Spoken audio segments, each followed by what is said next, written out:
The pregnancy test fell from Emily's trembling hands, clattering across the marble floor of Manhattan's most exclusive restaurant, straight toward the polished shoes of the one man she should never have met. Dominic Moretti didn't move. He simply stared at the plastic stick, then at her terrified face, his dark eyes calculating something she couldn't comprehend. In that frozen moment, Emily Carter understood her life had just shattered into pieces she could never put back together. What she didn't know was that the father of her unborn child had stolen millions from this man, and that debt was about to become hers. If you're ready to discover how a desperate woman and a dangerous man became each other's salvation, stay with me until the end. And when you finish, hit that like button and drop a comment telling me what city you're watching from. I want to see how far Emily's story travels across the world. The fluorescent lights of the service corridor buzzed overhead as Emily Carter pushed her cleaning cart past the kitchen's back entrance, trying to become invisible. It was a skill she'd perfected over 3 months of working at Luminosa, one of Manhattan's most exclusive restaurants where a single dinner cost more than her monthly rent. The trick was simple. Keep your head down, move efficiently, and never, under any circumstances, make eye contact with the clientele, especially not on Friday nights, when the restaurant's top floor became something else entirely. Emily had learned not to ask questions about the private elevator that led to the 5th floor, or why certain men arrived without reservations and left without paying. She'd learned to ignore the way the kitchen staff went silent when those particular guests walked through, and how the restaurant's owner, Mr. Castellano, transformed from a jovial host into something harder, colder, more deferential. She'd learned that survival meant minding her own business, but tonight, survival had become exponentially more complicated. Emily's hand trembled slightly as she sprayed cleaner on the brass railing near the service stairs. The pregnancy test in her jacket pocket felt like it weighed 1,000 pounds, though it was just a small plastic stick that had destroyed her entire world 3 hours earlier. 2 pink lines. Positive.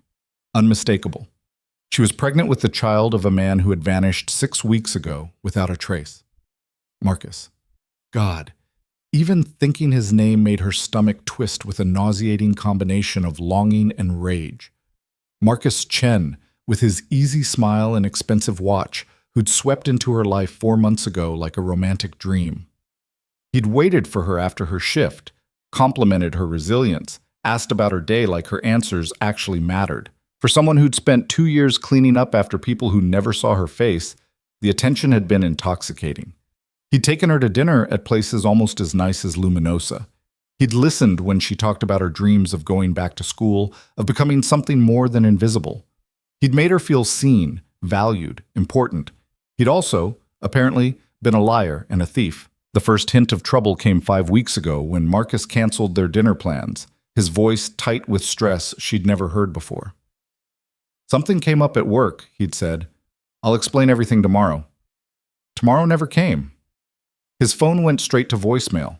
His apartment, the upscale Chelsea loft she'd visited twice, was suddenly empty, cleared out like he'd never existed. Even his social media had vanished overnight.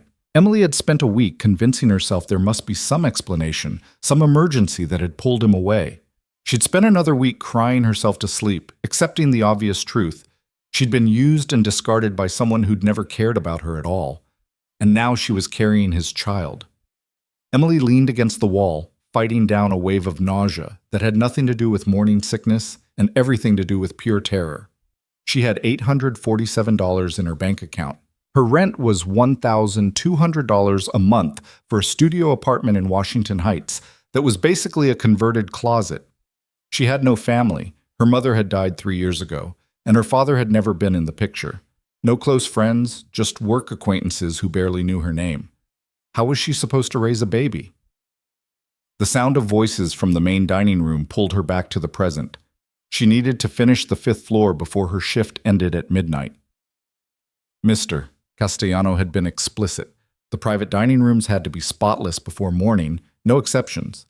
Usually, the 5th floor was off limits during service, but tonight's guests had apparently canceled at the last minute, leaving Emily free to clean early. Small mercies. She pushed her cart toward the service elevator, fishing the special key card from her pocket. The 5th floor wasn't technically secret.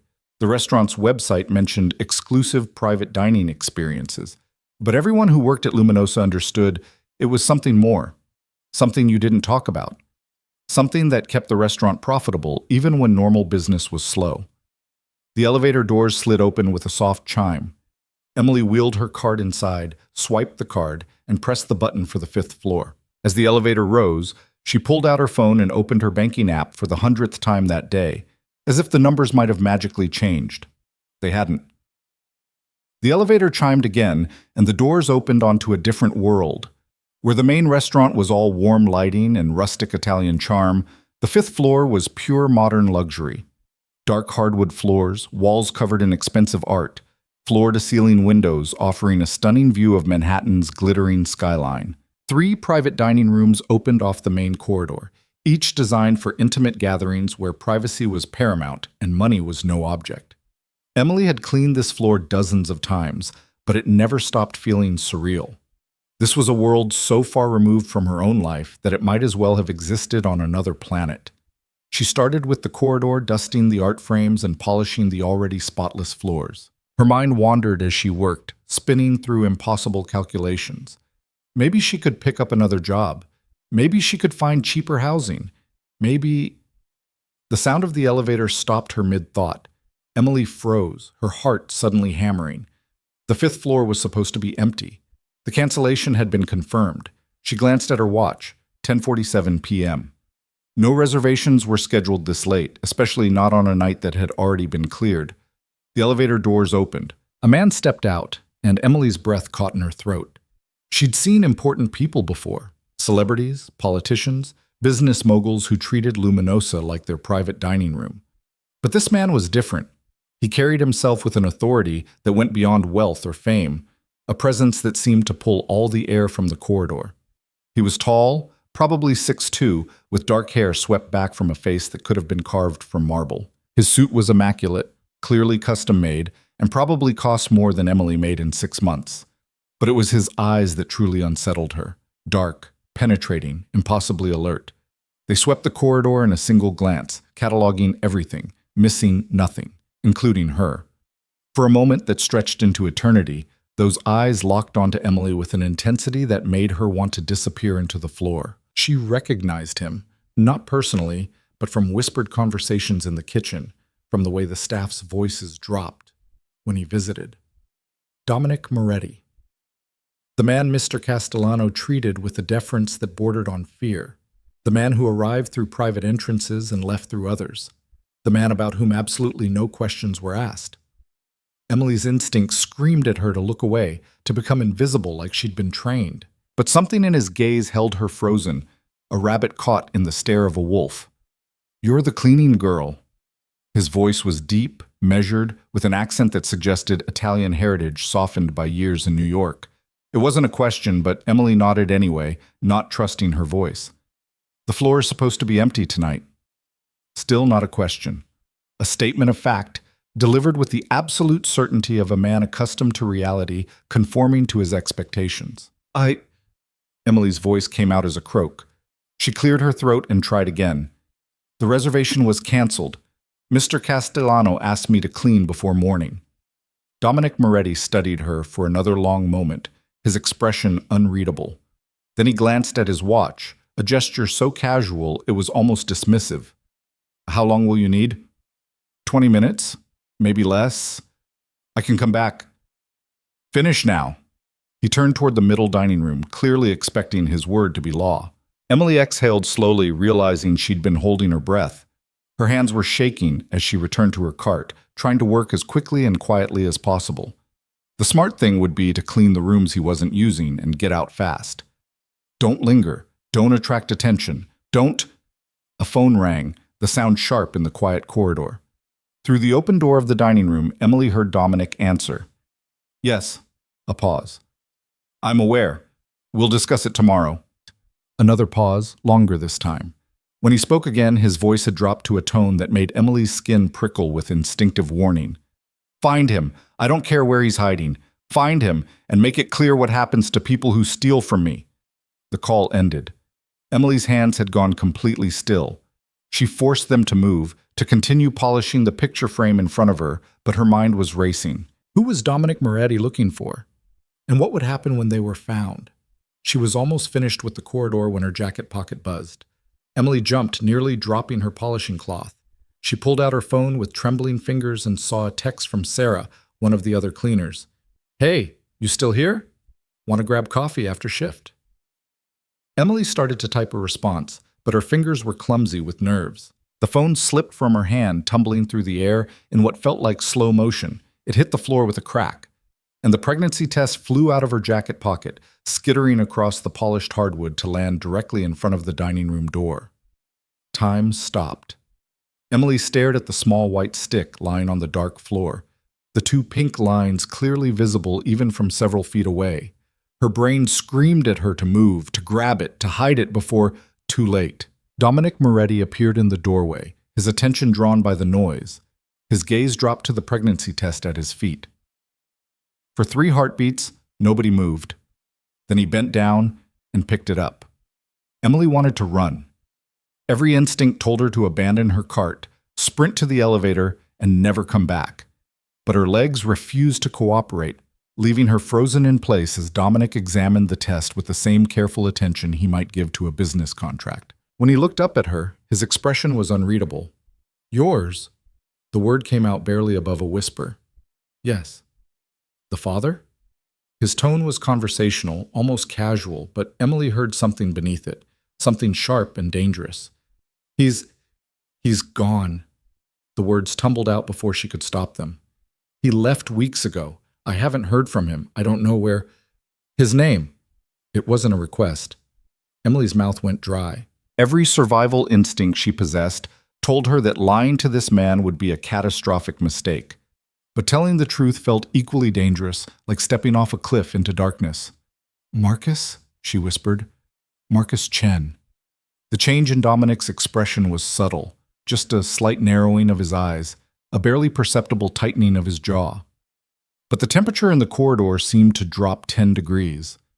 "Marcus Chen," he repeated slowly, as if testing the name on his tongue. "Chinese-American, about 5'10", athletic build, drives a silver Audi, worked in finance." Emily's heart stopped. You know him?" Dominic's laugh was short and completely devoid of humor. "Know him? Miss Carter, Marcus Chen stole $4.7 million from me 6 weeks ago. He also stole from 3 other families, bringing his total take to somewhere around 18 million. We've been looking for him very, very carefully." The world tilted sideways. Emily grabbed the wall for support, her vision tunneling. I had no idea. I swear I didn't know anything about—" "Sit down before you fall down." Dominic's voice cut through her panic. He gestured to a bench near the elevator. "Now." Emily's legs carried her to the bench automatically, moving without conscious thought. She sank onto the leather cushion, her mind struggling to process what she'd just heard. Marcus was a thief. Not just a thief who'd stolen millions from dangerous people. From this man standing in front of her, watching her with those calculating eyes. "I didn't know," she said again, hearing the desperation in her own voice. "He told me he worked in finance. He seemed normal. Successful, but normal. We only dated for a few months. I never met his friends or family. I thought he was just private." "How convenient for him." Dominic leaned against the wall, his posture relaxed, but his attention razor-sharp. "Tell me everything. When you met, where you went, what he talked about, every detail." Emily's mind raced, trying to organize memories that now felt contaminated, poisoned by this new truth. "We met at a coffee shop near here. He said he'd seen me leaving work and wanted to introduce himself. That was 4 months ago, early May. We started seeing each other a few times a week. Dinner, movies, normal dates. He paid for everything. He seemed generous, attentive." "Where did he take you?" "Restaurants in Chelsea and the Village mostly. Nice places, but nothing too flashy. He said he didn't like drawing attention." Emily laughed bitterly. "I guess I know why now." "His apartment?" "Chelsea, a loft on 9th Avenue. But when I went back there after he disappeared, it was completely empty. The doorman said he'd moved out overnight." Dominic pulled out his phone and typed something quickly. "What did he tell you about his work?" "Not much. He said he was in private equity, managing investments for wealthy clients. He traveled sometimes for meetings. He kept odd hours." Emily paused, a memory surfacing. He always paid cash for everything. I thought it was just a quirk, Some rich people prefer cash, but now you realize he was liquidating stolen assets. Dominic's tone was matter-of-fact, almost educational. Marcus Chen was a financial advisor who had access to several high-net-worth accounts, including ones connected to my business interests. He spent months setting up the theft, creating false trails, establishing escape routes.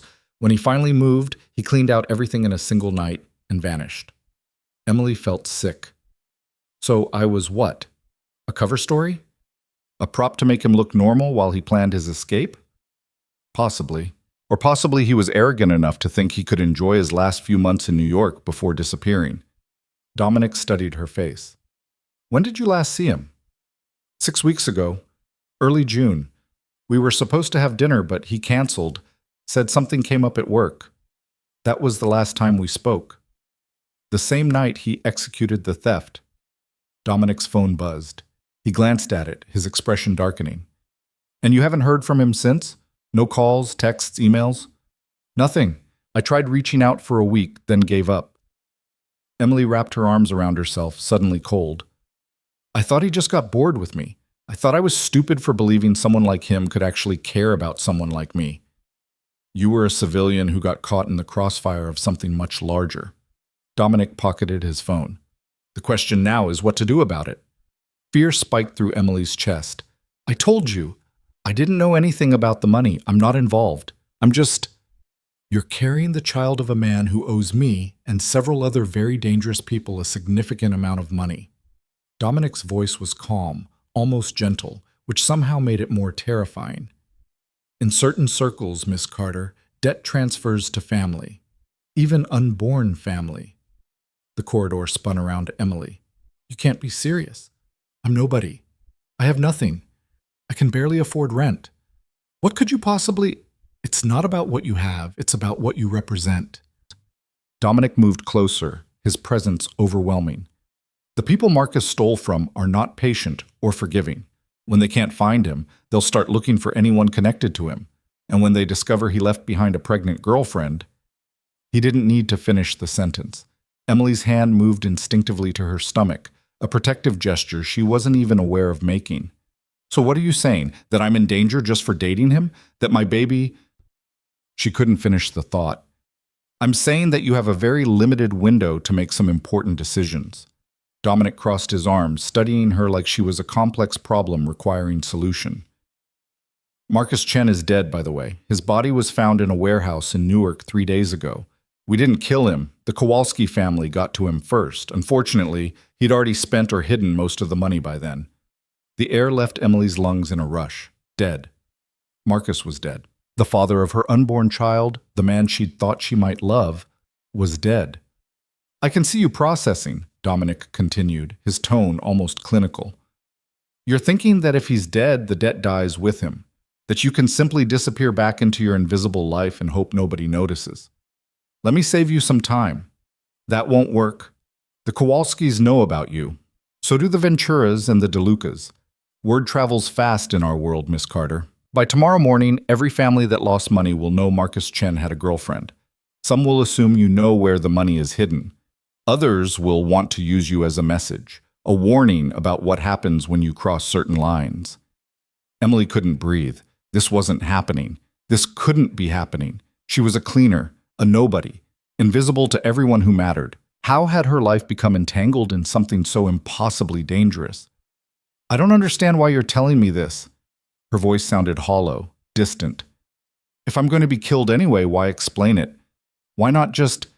Because I'm offering you an alternative. Emily looked up sharply.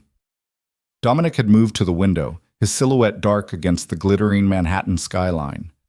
I'm a businessman, Miss Carter. When I see a problem, I look for solutions that serve my interests. Right now, you represent both a problem and an opportunity. I don't understand.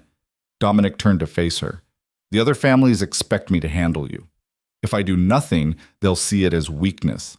If I kill you, I eliminate the problem but gain nothing. However, if I claim you, if I make it clear that you and your child are under my protection, part of my interests, then you become untouchable. Emily's brain struggled to process what he was suggesting. You want to claim me? I want to create a public association between us. You would move into one of my secured buildings. You would appear with me at certain events. In exchange, no one would dare touch you or your child. The pregnancy would be seen as mine, the relationship legitimate enough that harming you would be the same as attacking my family directly. You're talking about me pretending to be your girlfriend. Emily's voice was flat with disbelief. I'm talking about you pretending to be my partner, Dominic corrected. There's a difference. A girlfriend is temporary, disposable. A partner, especially one carrying a child, represents a deeper commitment, one that my world would respect. And what do you get out of this? Emily's survival instincts were finally cutting through the shock. You don't protect people out of kindness. What's in it for you? A slight smile curved Dominic's lips, the first real emotion she'd seen from him. Intelligent question. What I get is a solution to a different problem entirely. There are people in my world who see me as a target because I'm unmarried, without clear heirs, potentially vulnerable. A public relationship, especially one producing a child, changes that perception. It suggests stability, future planning, reduced risk-taking. It makes me a less attractive target for ambitious rivals. So I'd be a prop. Again, bitterness edged Emily's words. You'd be a protected woman raising a child in safety rather than a target being hunted by people who would kill you without hesitation. Dominic's voice hardened. I'm not pretending this is a love story, Miss Carter. I'm offering you a practical arrangement that keeps you and your baby alive. In return, you give me the public appearance of domestic stability. Those are the terms. Emily stared at him, her mind reeling. Every instinct screamed that this was insane, that accepting protection from a dangerous man would trap her in a world she didn't understand. But the alternative was what? Going home to her tiny apartment and hoping the people hunting for Marcus's money wouldn't find her? Raising a child while looking over her shoulder every moment, wondering if today would be the day someone decided she was worth killing. I need to think, she whispered. You have until tomorrow morning. Dominic pulled a business card from his pocket and held it out. My private number. Call before 9 a.m. with your decision. If you choose to decline my offer, I'd suggest leaving New York immediately and changing your identity. It won't guarantee your safety, but it might buy you some time. Emily took the card with trembling fingers. The paper felt absurdly normal, just ordinary cardstock with elegant printing. But the weight of what it represented pressed down on her like a physical force. What if I accept and then want to leave later? She had to ask, had to know if this was a cage with no exit. Then we negotiate a different arrangement when the time comes. Dominic straightened his cuffs, a gesture so casual it was jarring. I'm not interested in keeping unwilling participants in my life, Miss Carter, but I would expect certain reasonable terms, primarily that you maintain discretion about our arrangement and that the child's safety remains a priority. The child? Emily's hand moved to her stomach again. You'd really protect a baby that isn't yours? That's the child of a man who stole from you? Something flickered in Dominic's eyes, an emotion too quick to identify. The child is innocent of the father's crimes. And if my protection is the difference between that child living or dying, then yes, I would protect them. Contrary to popular belief, Miss Carter, I'm not a monster. I'm simply a man who operates in a world with different rules than yours. He walked to the elevator and pressed the call button. The doors opened immediately. 9 a.m., he repeated, stepping inside. Choose wisely. The doors closed, and Emily was alone. She sat on the bench for a long time, Dominic's business card clutched in her hand, staring at nothing. Her cleaning cart stood abandoned in the corridor, her phone still lying on the floor where it had fallen. None of it seemed real. This morning she'd been a cleaner who'd just discovered an unwanted pregnancy. Now she was apparently at the center of some criminal intrigue that could get her killed. How had this become her life? Eventually, Emily forced herself to stand. She gathered her phone and the pregnancy test, finished her cleaning on autopilot, and made her way back to the service elevator. The restaurant's main floor was winding down, late diners finishing desserts and coffees. Mr. Castellano caught her eye as she emerged from the service corridor, his expression questioning. Everything all right upstairs? Emily nodded, not trusting her voice. Good. See you tomorrow night. Would she see tomorrow night? Would she still be working here, living her invisible life? Or would she be somewhere else entirely? under the protection of a man she didn't know, pretending to be someone she wasn't? The subway ride to Washington Heights passed in a blur. Emily climbed the 5 flights to her apartment, unlocked the 3 deadbolts she'd installed herself, and stepped into the small space that had been her refuge for 2 years. It wasn't much, a studio barely large enough for a bed, a tiny kitchen, and a bathroom that required creative maneuvering. But it was hers, safe, familiar. Except now it wasn't safe at all. Emily sank onto her bed and pulled out Dominic's card. The private number was handwritten below the printed text, elegant script that suggested education and refinement. She thought about the way he'd looked at her, the careful way he'd explained the situation, the almost gentle tone when he'd mentioned protecting her child. He'd also mentioned that Marcus was dead, delivered that information with clinical precision, like reporting the weather. What kind of man offered protection with one hand while operating in a world of theft and murder with the other? Emily's phone rang, making her jump. Sarah's name flashed on the screen. "Hey, you okay?" Sarah's voice was warm, concerned. "You left without saying goodbye." "Yeah, just tired." The lie came automatically. "Too tired for coffee?" Emily looked around her apartment, at the life she'd built from nothing after her mother died, at the small safe space she'd created for herself. Then she looked at the pregnancy test sitting on her nightstand, at the reality that was about to destroy everything. "Actually, Sarah, I might need to take some time off. Family emergency." "Oh no, is everything all right?" "I'll explain when I can." Another lie, because she could never explain any of this to anyone. "I'll text you, okay?" She ended the call and stared at Dominic's card. 9 a.m. A decision that would determine not just her future, but the future of the child growing inside her. A child who would be born into a world of danger unless she accepted protection from someone equally dangerous. Emily thought about Marcus, charming, lying Marcus, who'd used her and stolen millions and ended up dead in a warehouse. She thought about the families hunting for his money, about becoming a target simply because she'd been foolish enough to fall for a con artist's smile. She thought about her baby, innocent and unknowing, whose entire life hung in the balance of a choice Emily had to make before morning. The night stretched ahead of her, long and sleepless, full of impossible decisions and terrifying possibilities. Emily lay back on her bed, one hand on her stomach, and stared at the ceiling until the first light of dawn began creeping through her window. At 8:57 a.m., she picked up her phone and dialed the number on the card. Dominic answered on the first ring. "Miss Carter?" Emily took a deep breath, feeling the weight of every choice that had led her to this moment, and all the choices that would follow from what she said next. "I accept your offer."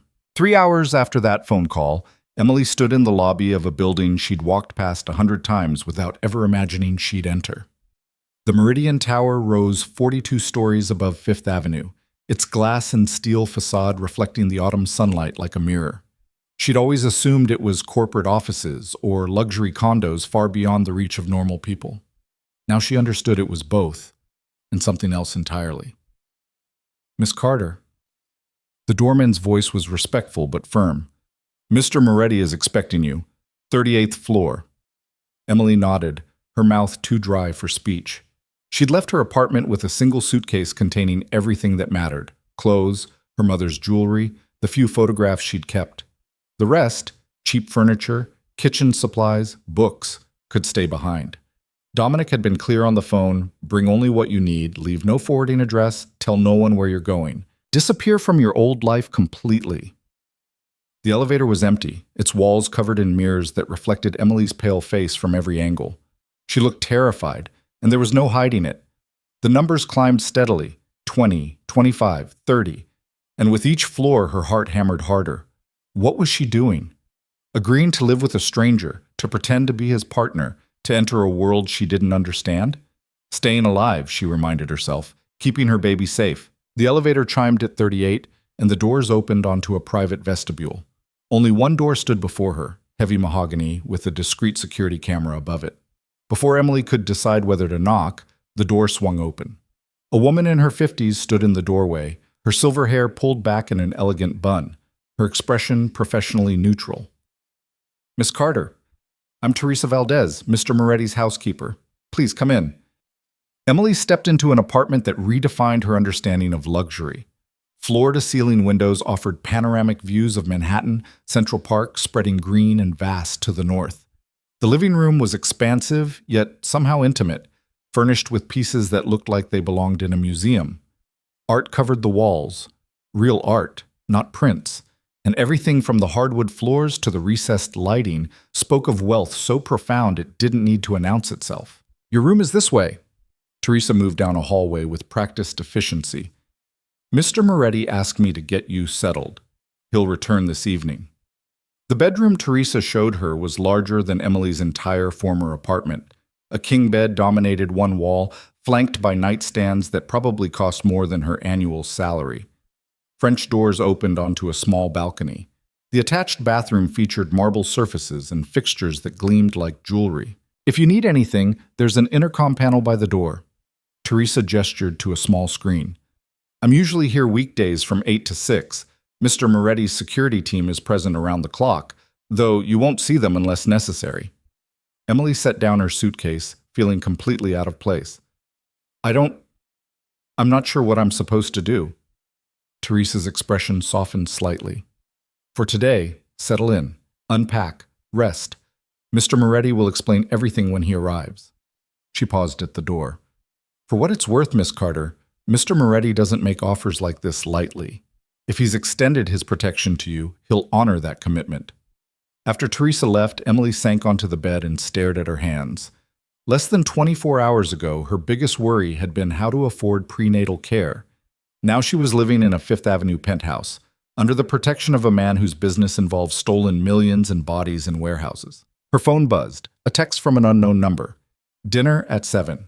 Dress casually. We need to discuss the arrangement, Chad." DM. Emily had nothing that qualified as formal wear anyway. She unpacked her meager belongings, hanging her few dresses in a closet that could have housed a small boutique.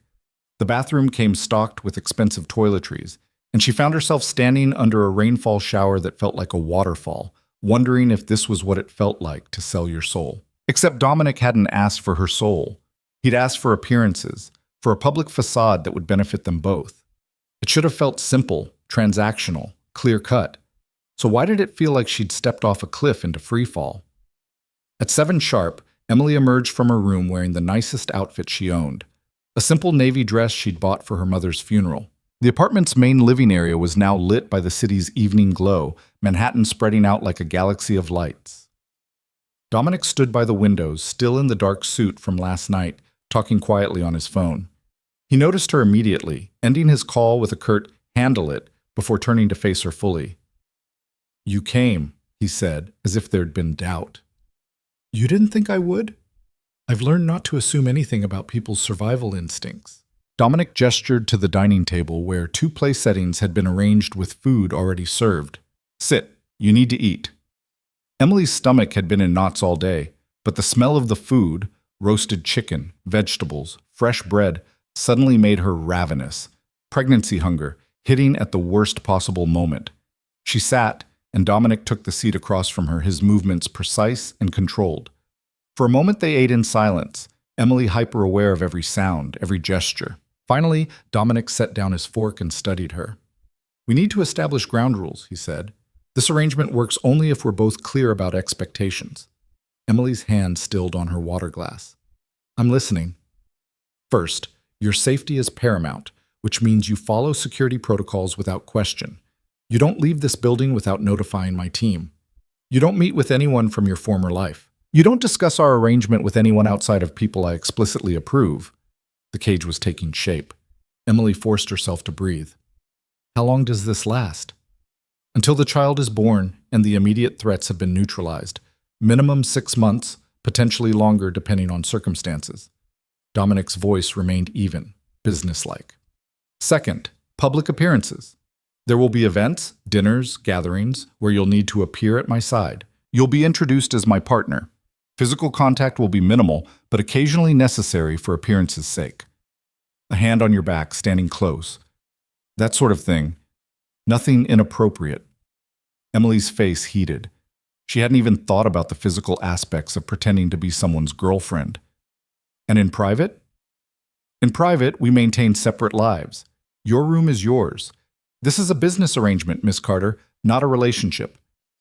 Dominic paused, his dark eyes meeting hers directly. However, there is one complication we need to address. What complication? The pregnancy. If we're going to convince people that child is mine, there are certain realities we need to manage. Medical appointments, for instance. I'll need to accompany you to at least some of them. Questions about the timeline of our relationship will come up. We need a consistent story. Emily's mind reeled. You want me to lie to doctors about who the father is? I want you to avoid questions that put you in danger. Dominic's tone sharpened slightly. When people ask how we met, what's your answer? I don't know. Exactly. So here's the story we're using. We met 4 months ago when you were working at Luminosa. I noticed you, asked you to dinner, and we began a discreet relationship. You got pregnant 3 months in, which was unplanned but not unwelcome. We've kept things private because of my business interests, but now we're making it public. Simple, consistent, believable. It was also almost entirely true, except for replacing Marcus with Dominic. Emily felt sick. And when people who worked at the restaurant see me with you, they know we never interacted before last night. The restaurant staff knows to keep their observations to themselves. There was something in Dominic's voice that suggested this wasn't optional. Mr. Castellano has already been briefed. As far as Luminosa is concerned, you quit to focus on your relationship with me. Your coworkers will assume you were discreet about dating a powerful client. It happens more often than you'd think. Emily set down her fork, her appetite vanishing. You've thought of everything. I have to. One inconsistency, one slip, and people start asking questions we don't want to answer. Dominic leaned back in his chair, studying her. This bothers you. The lying. Of course it bothers me. I don't do this. I've never lied about anything important. You're also not accustomed to having your life threatened for someone else's mistakes. Dominic's voice softened fractionally. I understand this isn't easy, Miss Carter, but the alternative is still the same as it was last night. These lies keep you breathing. Emily knew he was right, but that didn't make it easier to swallow. What happens when the baby is born? When people see it doesn't look like you? Genetics are unpredictable. I have Italian heritage. You appear to have mixed ancestry. A child could look like either of us or neither. It's not the concern you think it is. Dominic paused. Unless you're worried about something else? Like what? Like whether I'll actually follow through on protecting a child that isn't biologically mine. His eyes were intense, reading her with uncomfortable accuracy. You're wondering if this is all a temporary con, if I'll lose interest once the immediate threat passes. Emily looked away, unable to hold that penetrating gaze. Can you blame me? I barely know you. You're asking me to trust you with my life, with my baby's life. How do I know you won't just dispose of us when we're no longer useful? The silence that followed was heavy, charged. When Dominic finally spoke, his voice carried an edge she hadn't heard before. 6 years ago, my younger sister Sophia was dating a man named Vincent Caruso. Good family, decent reputation, all the right connections. He got her pregnant, promised to marry her, then disappeared the moment things got complicated. Left her alone to face my father's anger and my mother's disappointment. Dominic's jaw tightened. Sophia lost the baby at 5 months. Stress, the doctor said. But I've always known it was heartbreak that killed it. The baby was innocent, and it paid the price for its father's cowardice. Emily's breath caught. I'm sorry. Don't be sorry. Be reassured. Dominic's eyes locked onto hers. I don't punish children for their parents' failures, Miss Carter. Whatever Marcus Chen was, whatever he did, your baby had no part in that. And neither did you, as far as I can determine. So yes, I will protect that child. Not because it benefits me, but because it's the right thing to do. The raw honesty in his voice cut through Emily's defenses. This wasn't the cold, calculating businessman from last night. This was someone who'd watched his sister suffer, who carried that pain with him. What happened to Sophia? Emily asked quietly. She lives in California now. Married to a software engineer, has 2 kids, runs a successful interior design business. She got her happy ending eventually. Something like satisfaction crossed Dominic's face. Vincent Caruso, on the other hand, had a very different outcome. But that's a story for another time. The implicit threat hung in the air. Emily decided she didn't want to know what had happened to the man who'd abandoned Dominic's sister. "So we have a deal?" Dominic asked. "You follow the security protocols, maintain the public fiction, and in return, you and your baby live safely under my protection?" Emily thought about her tiny apartment in Washington Heights, about looking over her shoulder every day, about raising a child in fear. Then she looked around this beautiful home with its security and resources and the promise of safety. "We have a deal," she said. Dominic nodded once, as if a business contract had been signed. "Good. First order of business. Tomorrow you have a doctor's appointment. Prenatal checkup, full blood work, everything you need. I've arranged for Dr. Sarah Chen at Mount Sinai. She's discreet, excellent, and already briefed on the situation." "You arranged a doctor already?" "I make decisions quickly when necessary. Dr. Chen will handle your prenatal care through delivery. She'll ask questions about your health history, about the pregnancy timeline. Remember the story we discussed?"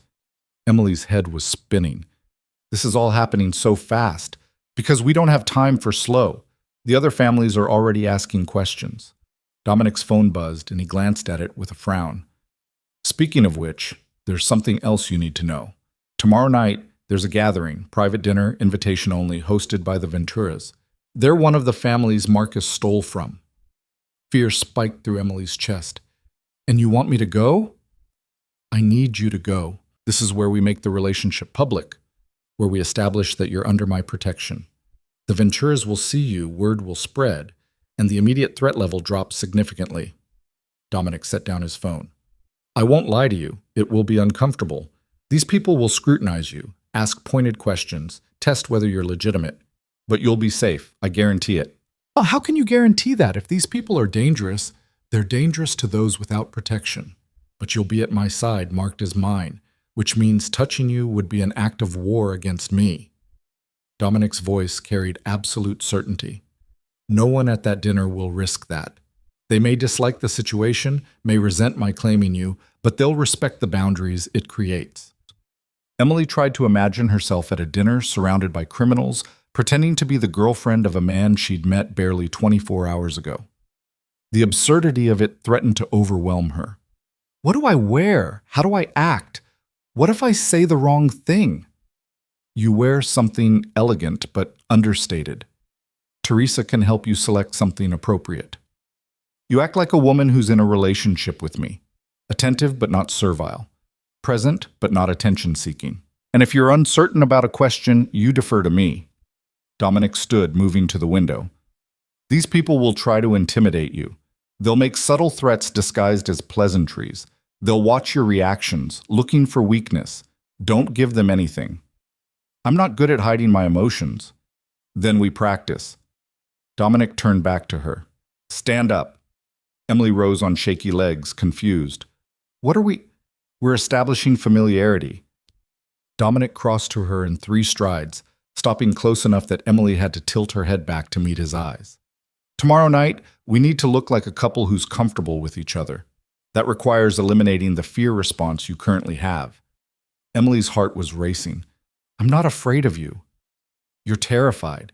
Your pupils are dilated, your breathing is shallow, and you keep shifting weight like you're preparing to run." Dominic's observation was clinical, detached. Understandable, but problematic. "If you react to me like this in front of the Venturas, they'll know something's wrong." "So what? You want me to pretend I'm in love with you?" "I want you to pretend you're comfortable with me. There's a difference." Dominic lifted one hand slowly, giving Emily time to process the movement before he gently touched her shoulder. Simple contact. Nothing threatening. Breathe through it. Emily forced herself to stay still, to not flinch away from his touch. His hand was warm through the fabric of her dress, his grip firm but not painful. "Good," Dominic said.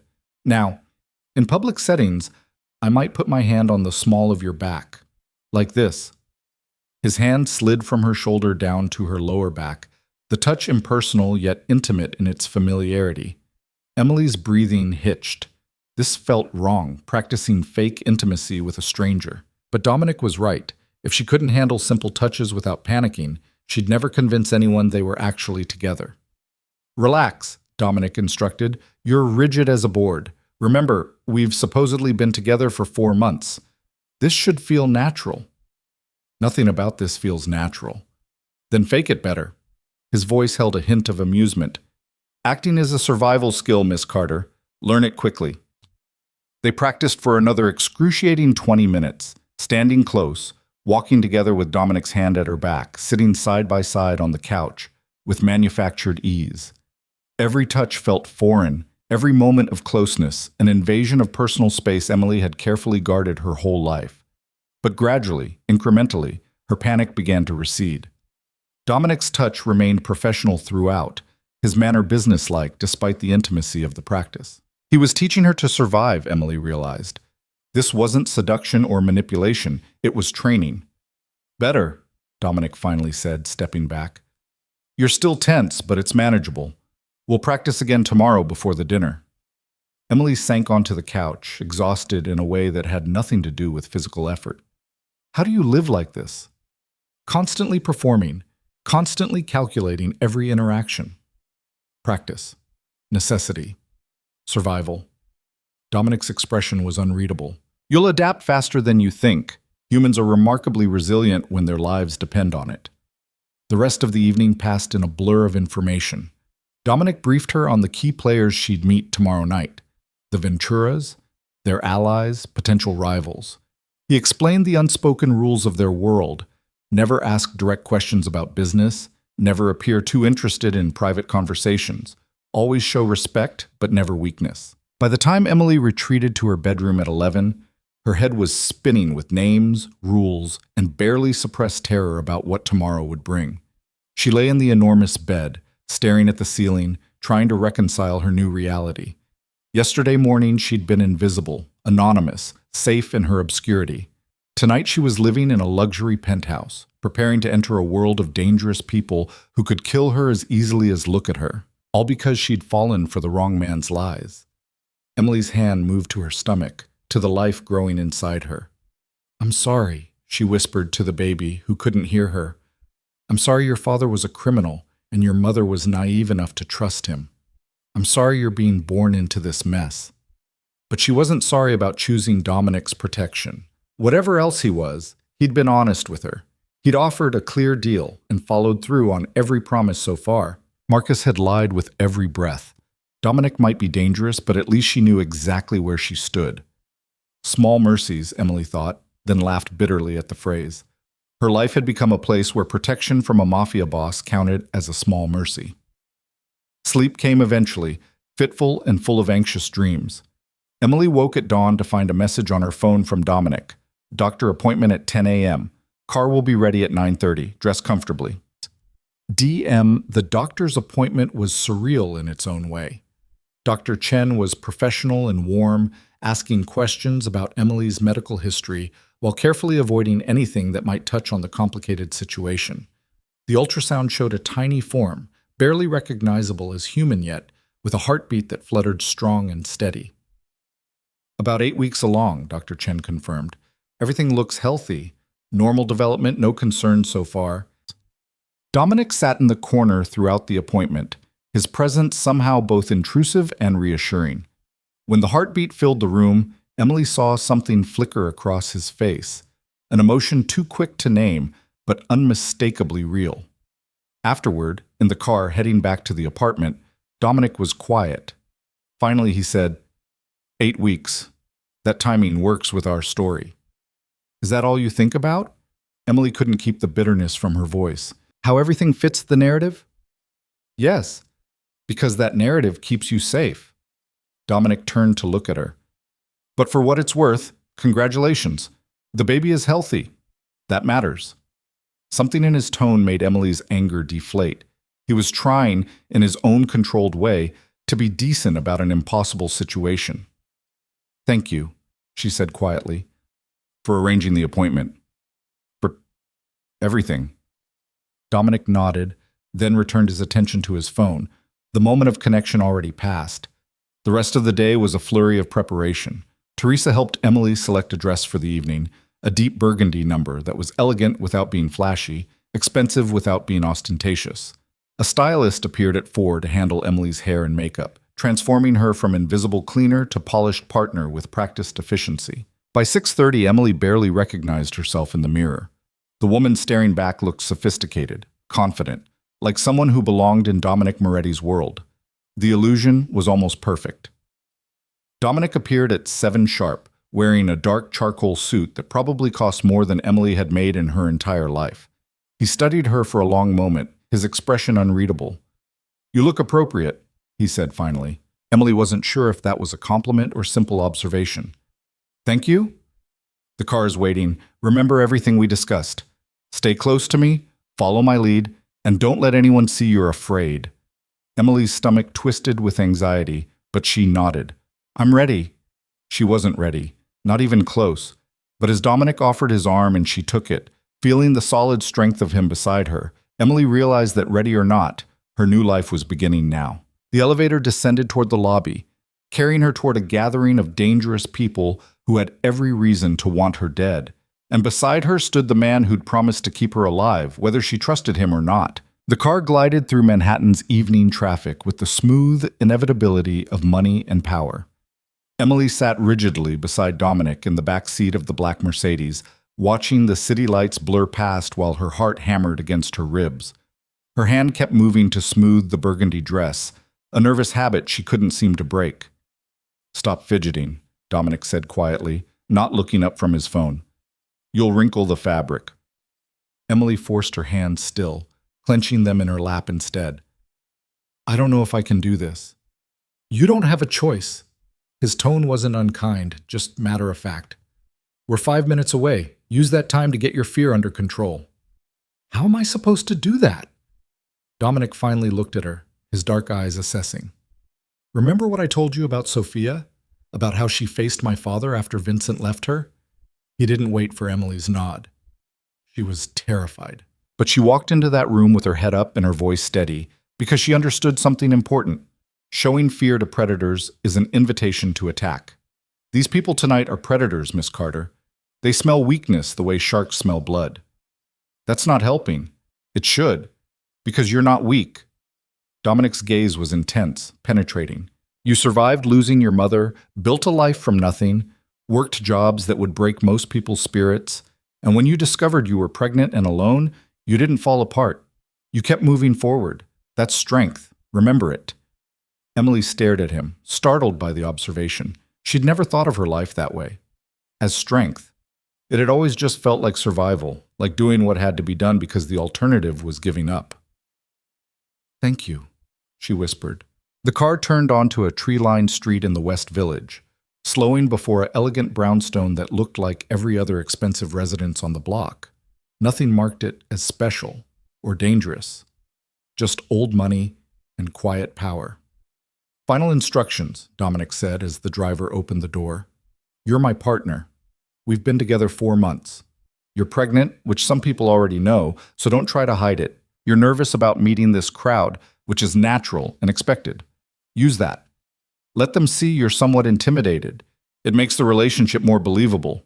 But don't let them see you're terrified. There's a difference." Emily nodded, her throat too tight for words. Dominic stepped out of the car and offered his hand. Emily took it, feeling the warmth and strength of his grip as he helped her onto the sidewalk. His hand moved immediately to the small of her back, the practiced gesture from last night's rehearsal, and guided her toward the brownstone's entrance.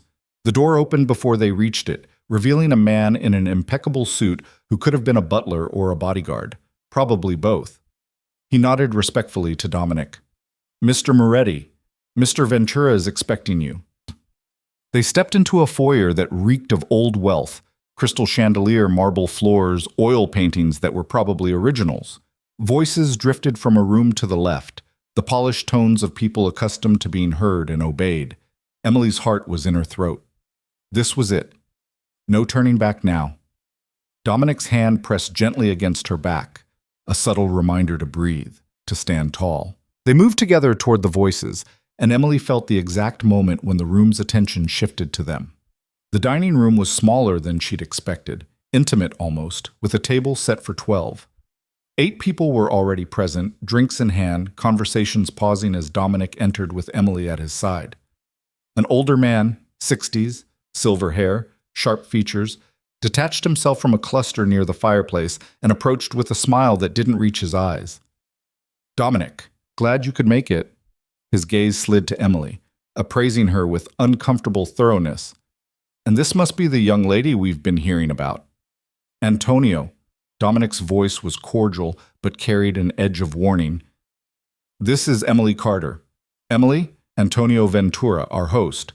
Emily extended her hand, grateful when it didn't shake. "Mr. Ventura, thank you for including me tonight." Antonio's handshake was firm, testing.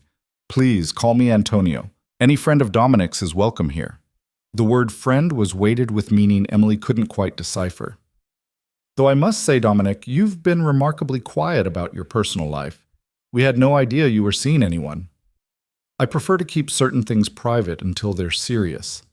Dominic's hand remained at Emily's back, a claim of territory. "Emily and I have been together for several months now. I thought it was time to stop hiding." A woman approached from the left. Late 40s, stunning in a way that spoke of expensive maintenance, her eyes calculating. "How romantic. I'm Gabriela Ventura, Antonio's wife. You must tell us everything, dear. How did you two meet?" This was the test.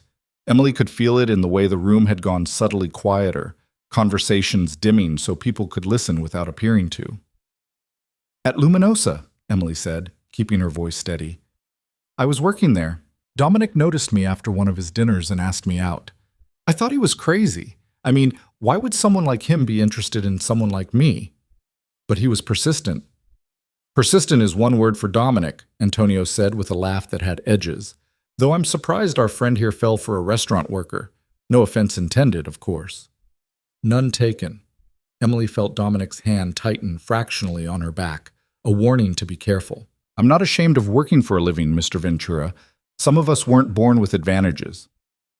A flicker of surprise crossed Antonio's face. Several people in the room had gone very still. Dominic's voice cut through the tension smoothly. "Which is one of the things I admire about Emily. She understands the value of hard work, of building something from nothing. It's refreshing." "How egalitarian of you," Gabriela said, her tone suggesting this was anything but a compliment. "And now you're living together? Moving quite fast, aren't you?" "When you know, you know." Dominic's casual shrug was masterful. "Besides, circumstances accelerated our timeline somewhat." Gabriela's eyes dropped to Emily's stomach with predatory focus. "Oh? Are congratulations in order?" Emily's face heated, but she lifted her chin. "Yes, we're expecting." The room's energy shifted. Emily felt it like a physical pressure. Surprise, calculation, suspicion all swirling together. She forced herself to meet Gabriela's gaze steadily, to not look away first. "Well," Antonio said after a weighted pause, "that is news." "Congratulations indeed, though one might wonder at the timing." "One might wonder at a lot of things," Dominic interrupted, his voice pleasant but carrying steel underneath. "But some questions are impolite to ask directly, Antonio. I'm sure you understand." It was a power play, Emily realized. Dominic establishing boundaries, making it clear that certain lines wouldn't be crossed. Antonio's smile tightened fractionally before smoothing back into place. "Of course. Forgive me.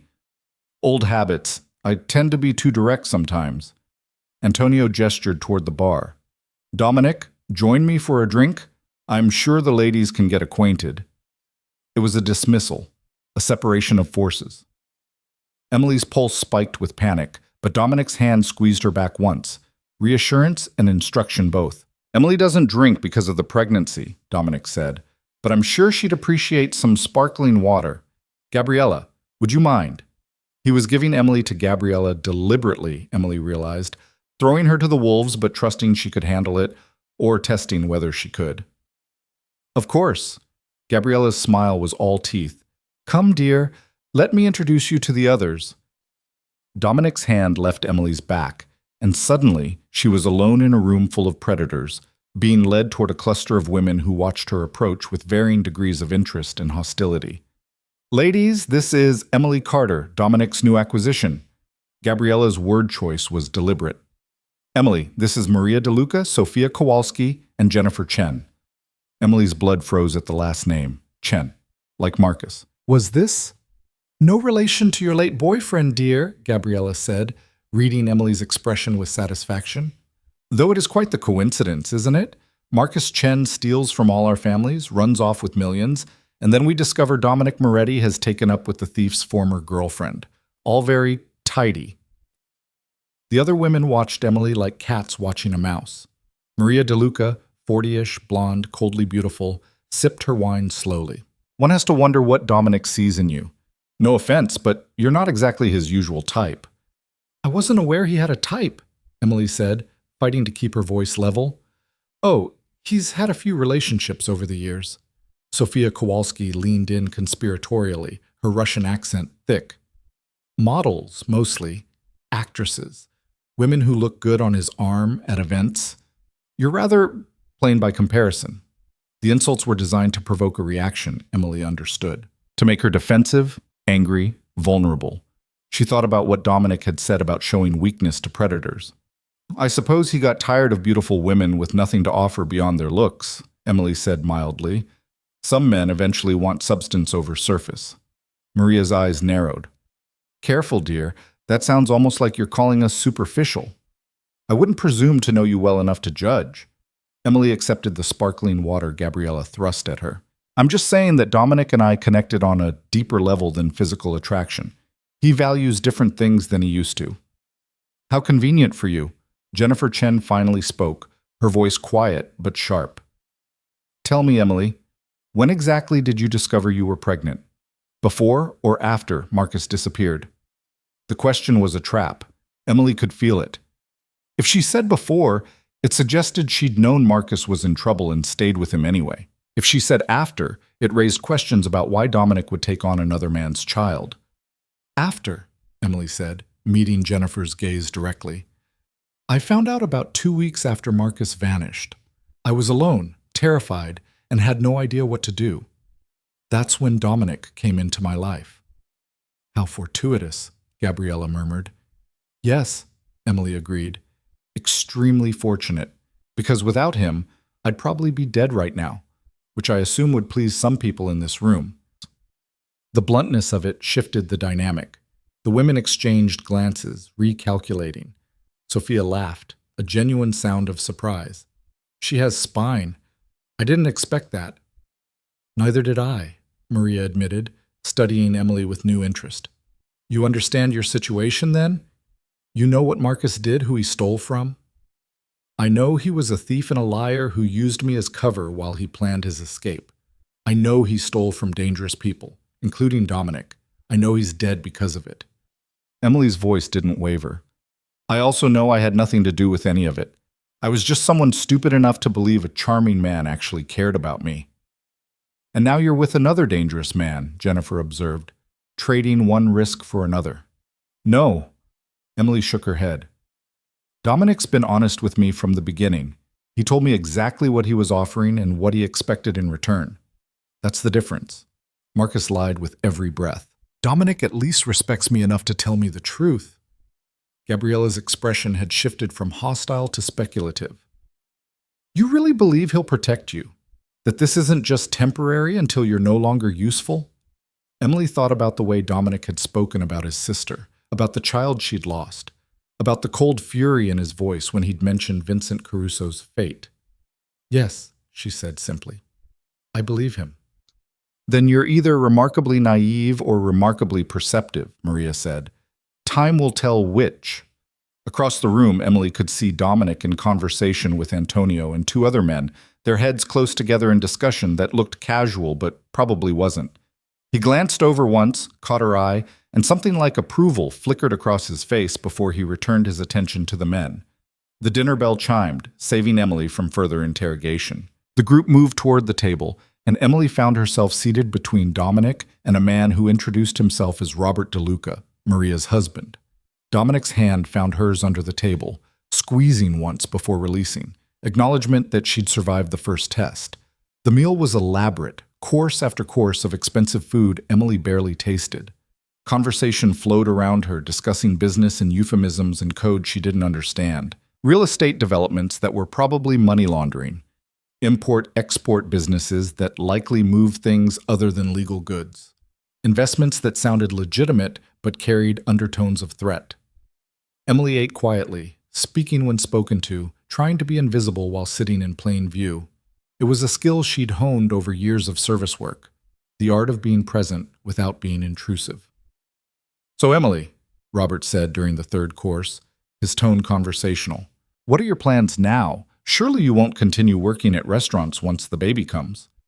"I haven't decided yet," Emily said carefully. "Dominic and I are still figuring things out." "I imagine Dominic will want you focused on the child," Antonio interjected from the head of the table. "A man in his position needs certain stability at home. Can't have the mother of his child working service jobs." It was a test of Dominic's commitment, Emily realized, seeing how he'd respond to implications about controlling her. "Emily makes her own decisions about her career," Dominic said smoothly. "If she wants to work, she works. If she wants to focus on the baby, she does that. I'm not in the business of dictating my partner's choices." "How modern," Gabriella said with barely concealed sarcasm. "How practical," Dominic corrected. "Happy partners make for stable homes. Controlling relationships breed resentment. I prefer the former." The conversation shifted to other topics: politics, sports, mutual acquaintances. Emily felt the attention move away from her with relief. She was making it through. No major mistakes yet. Then Antonio's phone buzzed. He glanced at it, and his expression changed. "Excuse me a moment." He stood, walking toward the hallway with his phone to his ear. The table fell quiet, everyone aware that something had shifted. Dominic's hand returned to Emily's under the table, his grip tighter this time. Warning. When Antonio returned, his face was carefully neutral. "Dominic, might I have a word? In private." It wasn't a request. Dominic stood, his hand leaving Emily's. "Of course." He followed Antonio out of the dining room, leaving Emily alone at a table full of people who'd made it clear they didn't trust her. The conversation resumed, but Emily could feel the tension, the waiting quality in the air. She counted the seconds: 60, 90, 2 minutes, then raised voices from the hallway. Not shouting, but sharp, angry. "Cannot be serious, Dominic. The girl is obviously—" "Not your concern, Antonio. I've made my decision. Decision that affects all of us. If you're compromised, I'm not compromised. I'm being strategic. There's a difference." Silence, tense and loaded. Maria leaned toward Emily, her voice quiet. "That doesn't sound good for you, dear." Emily's heart was pounding, but she kept her face calm. "Dominic knows what he's doing." "Does he?" "Because from where I'm sitting, it looks like he's thinking with something other than his brain." Before Emily could respond, the men returned. Antonio's face was flushed with suppressed anger. Dominic's expression was locked down tight, controlled and dangerous. "Apologies for the interruption," Antonio said, his voice strained. "Unexpected business. You understand." "Of course." Dominic's hand landed on Emily's shoulder, possession and protection both. "Actually, we should be going. Early morning tomorrow, and Emily tires easily these days." It was an excuse and everyone knew it, but no one challenged him. The goodbyes were tense, polite words covering hostile undercurrents. Emily shook hands mechanically, smiled at the appropriate moments, and tried not to run for the door. The car was waiting. Dominic handed her inside with careful precision, then slid in beside her. The door closed, shutting out the brownstone and its dangerous inhabitants. For several blocks, neither spoke. Emily's hands were shaking now that the performance was over, adrenaline flooding her system with nowhere to go. "What happened?" she finally asked. "What did Antonio say?" Dominic was silent for a long moment, staring out the window. "He got word that there's video footage from Luminosa's security cameras, from the night you and I supposedly met 4 months ago." Emily's stomach dropped. "But we didn't meet 4 months ago. We met 2 nights ago." "I know." Dominic's jaw was tight. "Antonio's people are trying to get access to that footage to verify our story. If they succeed, they'll see that our entire timeline is a lie. So what do we do?" "The footage is already gone. I had it erased before we ever walked into that dinner." Dominic finally looked at her. "But the fact that Antonio's looking means someone's suspicious. Someone doesn't believe our relationship is legitimate. Which means I'm in danger again. Which means we need to make this more convincing." Dominic's voice was hard. "That dinner was a test, Emily. You passed the first part. You didn't fall apart under pressure. But Antonio and the others are watching closely now. Every interaction, every public appearance, every moment we're seen together will be scrutinized. One slip and they'll know this is a setup. Emily pressed her hands to her face, overwhelmed. How do we make it more convincing? What else can we possibly do? We move faster than planned. Tomorrow you're moving your medical care to a more visible practice, somewhere the families have connections, where news of your pregnancy and relationship with me will spread naturally. We arrange more public appearances, dinners, events, places where we'll be photographed together. Dominic paused. And we need to be more physically comfortable with each other. The awkwardness between us is noticeable. You want us to pretend to be in love. I want us to pretend to be comfortable. Love is too complicated to fake convincingly, but comfort, familiarity, genuine care, those can be learned. The car pulled up to the Meridian Tower. They rode the elevator in silence, the weight of new complications settling over everything. Inside the apartment, Emily kicked off her heels and sank onto the couch, exhausted. Dominic poured himself a drink, his movements precise and controlled. You did well tonight, he said after a long silence. Better than I expected. I insulted several dangerous women and basically implied they were superficial and stupid.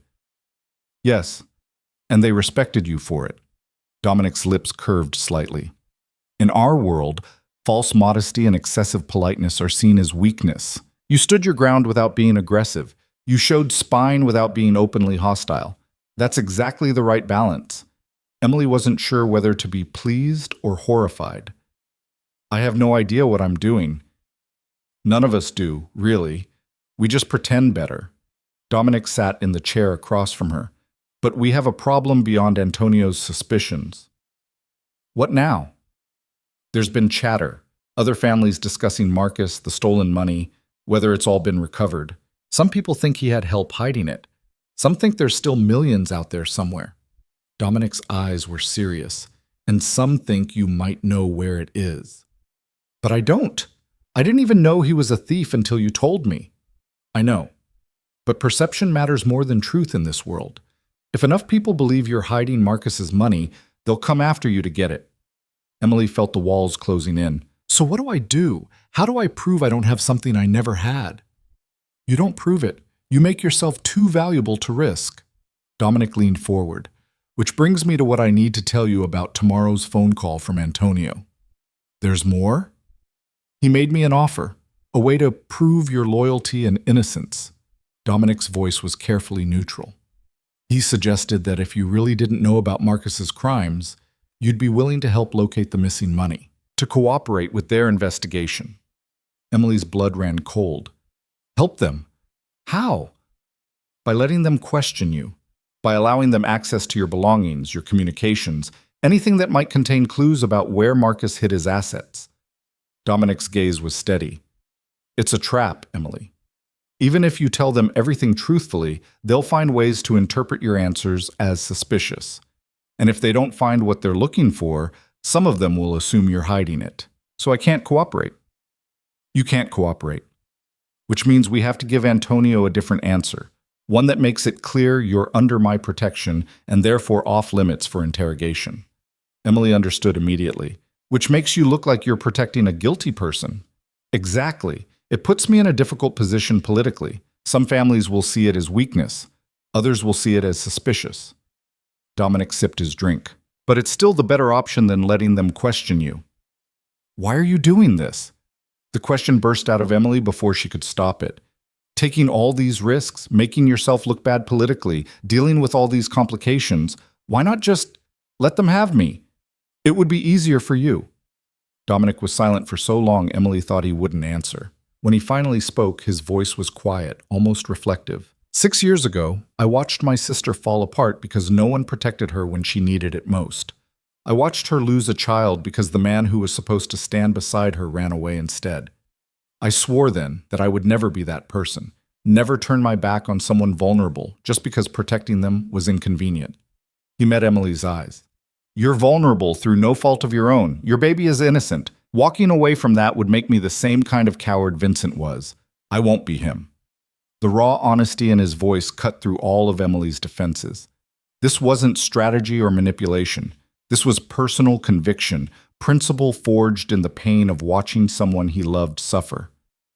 "Thank you," Emily whispered, "for being better than him." Dominic stood, setting down his empty glass. "Get some rest. Tomorrow brings new complications, I'm sure. They always do." He walked toward his bedroom, then paused at the hallway entrance. "Emily?" "Yes?" "You asked earlier how we make this more convincing. The truth is, the best way to fake a relationship is to stop pretending it's entirely fake." His voice was carefully measured. "I'm not suggesting we fall in love or become romantically involved, but maybe we stop treating each other like business associates and start treating each other like friends. Partners in the real sense. People who actually give a damn about each other's well-being beyond strategic necessity." Emily stared at him, processing. "You want us to actually care about each other?" "I want us to stop fighting against caring about each other." Dominic's expression was unreadable. "Because whether we intended it or not, your survival is tied to mine now. Your baby's future is connected to my decisions. We're partners in this, Emily. We might as well stop pretending we're not." He disappeared down the hallway, leaving Emily alone with thoughts that spiraled in a dozen directions. She moved to the window, looking out at Manhattan's glittering expanse. Somewhere out there, dangerous people were watching, waiting, planning, looking for weaknesses to exploit, for proof that Emily was lying, for any excuse to take her life. And standing between her and that danger was a man who was himself dangerous, who operated in a world of violence and corruption, but who'd promised to protect her because his sister had once needed protection and hadn't received it. Emily's hand moved to her stomach, to the life growing there. "Your father was a liar and a thief," she whispered. "But maybe, just maybe, the man who's protecting you now is something better, something worth trusting." Outside, the city pulsed with life and light, beautiful and treacherous. And inside the fortified walls of Dominic Moretti's apartment, Emily Carter tried to believe that she might actually survive the mess her life had become. The morning after that conversation, Emily woke to find Dominic already gone. A note on the kitchen counter, written in his precise handwriting, informed her that he had meetings all day but would return by 6. Teresa would be available if Emily needed anything. The tone was businesslike, practical, revealing nothing of the vulnerable moment they'd shared the night before. Emily made herself breakfast, something she was still getting used to, having access to a fully stocked kitchen with food she didn't have to budget for, and tried to settle into some semblance of normalcy. But normalcy felt like a fiction now, a concept from a life she no longer lived. Her phone rang just after 9. An unknown number, local area code. "Hello? Miss Carter." The voice was female, professional, unfamiliar. "My name is Detective Lisa Morrison, NYPD Financial Crimes Division. I'm calling regarding Marcus Chen. I understand you were in a relationship with him prior to his death." Emily's blood went cold. The police? Of course the police would be involved. Why hadn't she thought of that? Yes, we dated for a few months earlier this year. I'd like to ask you some questions about that relationship. Would you be willing to come down to the station for an interview? Completely voluntary, of course. Nothing about Detective Morrison's tone suggested it was actually voluntary. Emily's mind raced, trying to remember if Dominic had given her instructions about talking to the police.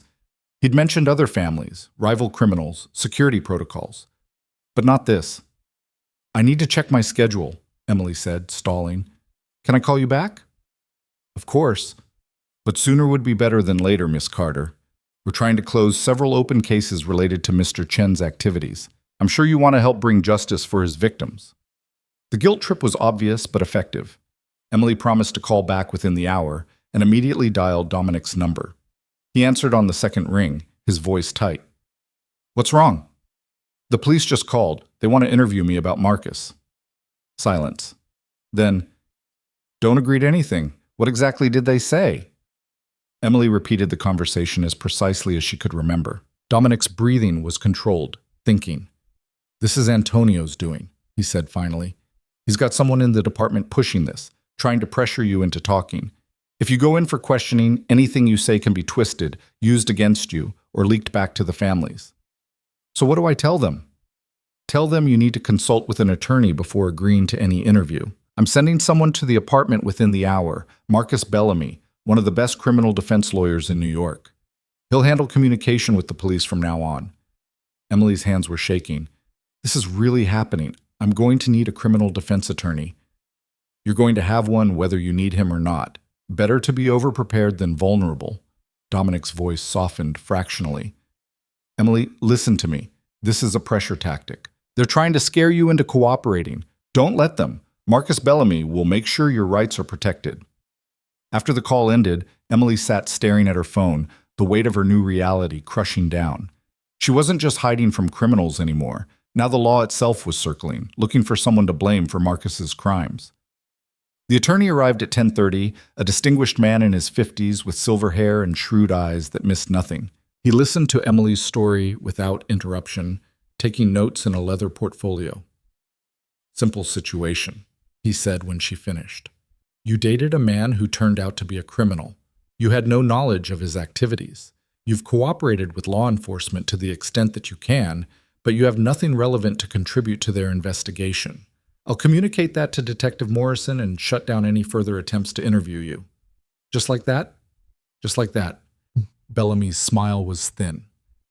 The police have no evidence connecting you to Marcus's crimes because there is no connection. They're fishing, hoping you'll say something incriminating or lead them to hidden assets. We're not going to let that happen.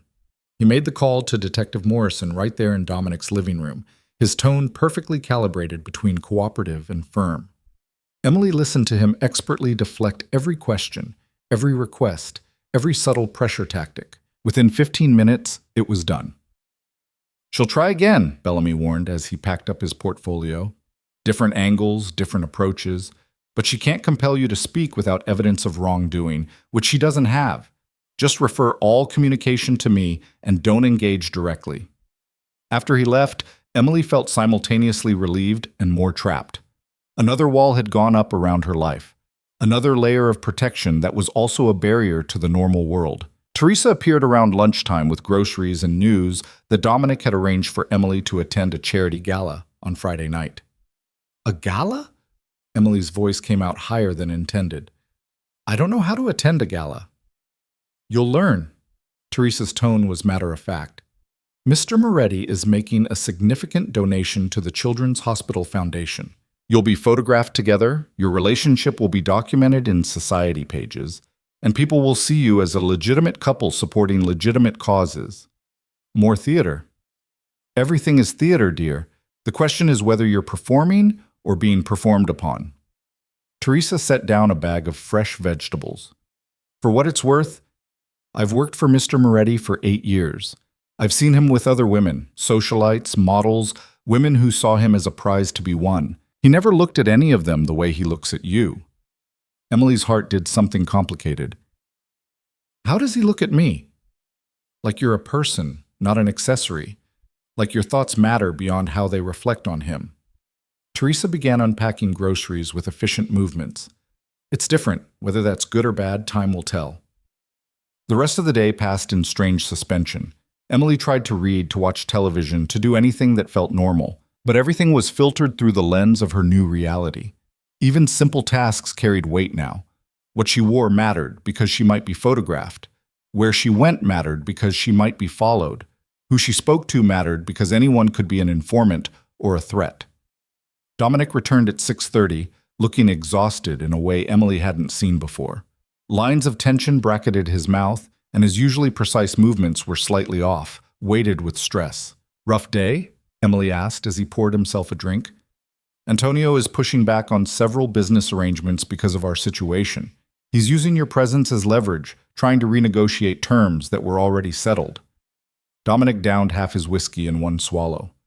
It's posturing, mostly, but it's costing me time and political capital I don't want to spend. I'm sorry, this is all because of me. This is because of Marcus and Antonio's need to assert dominance. You're just the excuse. Dominic set down his glass and looked at Emily properly for the first time since entering. Bellamy handled the police situation? Yes, he was very efficient. Good, one less immediate problem.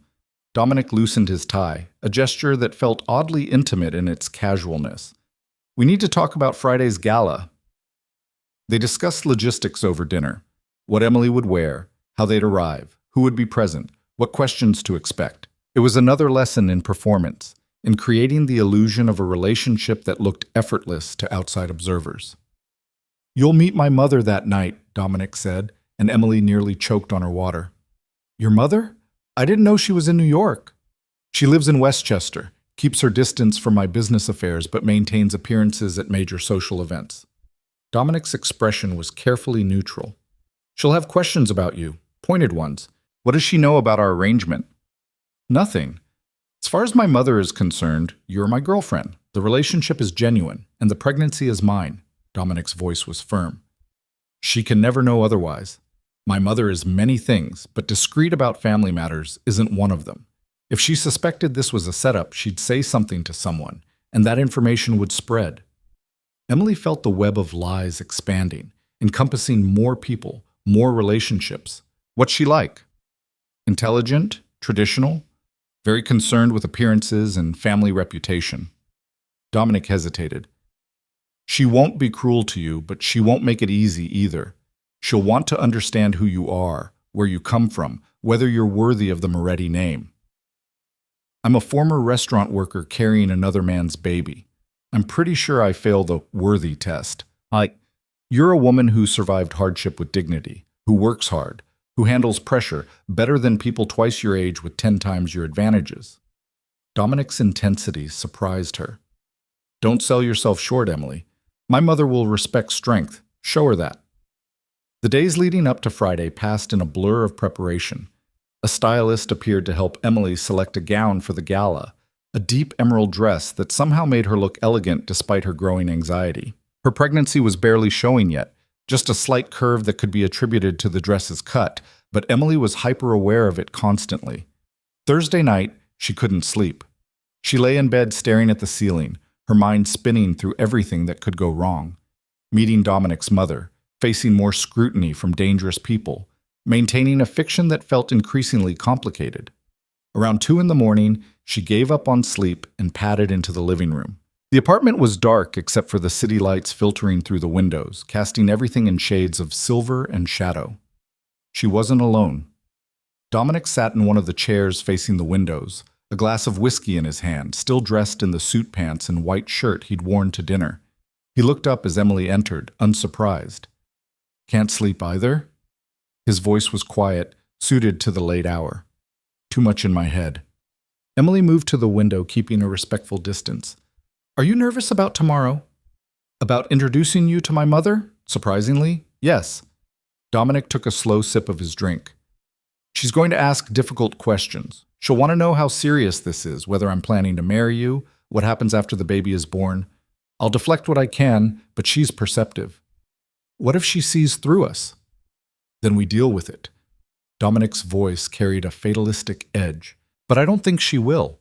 The fundamental truth that I'm protecting you and the baby is real enough that the rest should read as genuine."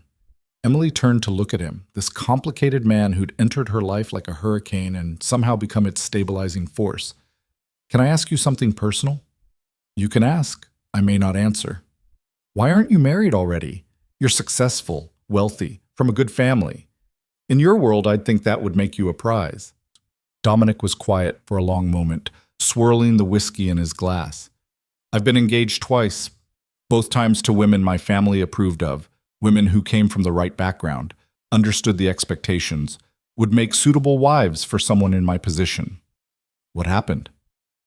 "I realized I was about to marry someone I didn't actually like very much, someone I was choosing because they checked boxes on a list, rather than because I wanted to build a life with them." Dominic's laugh was bitter. "Both times I called it off months before the wedding. Both times it caused significant political complications. After the second one, I decided I was done making romantic decisions based on strategy." "But isn't that exactly what this is? Strategy?" "This is different. This isn't about building a dynasty or pleasing my family. This is about keeping someone safe." Dominic met her eyes. "And if I'm being honest, you're more interesting to talk to than either of my former fiancés ever were." Emily felt heat rise to her face. "That's a low bar." "You'd be surprised how many people fail to clear it." Dominic stood, moving to stand beside her at the window. You ask real questions. You challenge things instead of just agreeing. You're scared, but you don't let it paralyze you. That's rare in my world. They stood in silence for a moment, both looking out at the sleeping city. Emily was acutely aware of Dominic's proximity, of the warmth radiating from him, of the strange intimacy of this late-night conversation. "I'm terrified of tomorrow," she admitted quietly. "Of your mother, of the gala, of all the ways I could mess this up." "I know, but you'll do fine." Dominic's voice carried quiet certainty. "You've survived everything else. You'll survive this too." Friday arrived with crystalline autumn clarity, the kind of perfect October day that made New York feel like the center of the universe. Emily spent the morning with Teresa, learning the basics of formal event etiquette, which fork to use when, how to make polite conversation without revealing too much, when to smile and when to remain neutral. The stylist returned at 4 to help Emily prepare. The emerald dress fit perfectly, clinging to her curves before flowing to the floor in elegant lines. Her hair was swept up in a style that made her neck look longer, more graceful. Makeup transformed her face into something almost unrecognizable. Still her, but polished to a high gloss that belonged in magazine spreads. When she emerged from her room at 6, Dominic was waiting in the living room wearing a tuxedo that probably cost more than Emily had made in a year of restaurant work. He looked up from his phone and went very still. "You look beautiful," he said, and something in his voice made it sound less like polite flattery and more like genuine observation. "Thank you." Emily smoothed the dress nervously. "I feel like I'm playing dress-up. You look like you belong at a society gala." "Which is the point." Dominic crossed to her and pulled a jewelry box from his pocket. "One more thing." He opened it to reveal a necklace. Emeralds set in platinum, clearly antique, clearly worth a fortune. "I can't wear that," Emily breathed. "If I lost it or damaged it, you won't. It was my grandmother's. My mother will recognize it, which sends a message about how serious I am about you." Dominic lifted the necklace from its case. "May I?" Emily turned, lifting her hair. Dominic's fingers were warm against her neck as he fastened the clasp, the weight of the emerald settling against her collarbone. When she turned back, his expression was carefully controlled. "Perfect," he said. "Now we look like a couple who belongs together." The gala was held at the Plaza Hotel, its grand ballroom transformed into an elegant wonderland of flowers, candlelight, and Manhattan's wealthiest citizens dressed in their finest. Emily's hand tightened on Dominic's arm as they entered, the sheer scale of the event overwhelming. "Breathe," Dominic murmured. "Smile. You're here as my partner, which makes you untouchable. Remember that."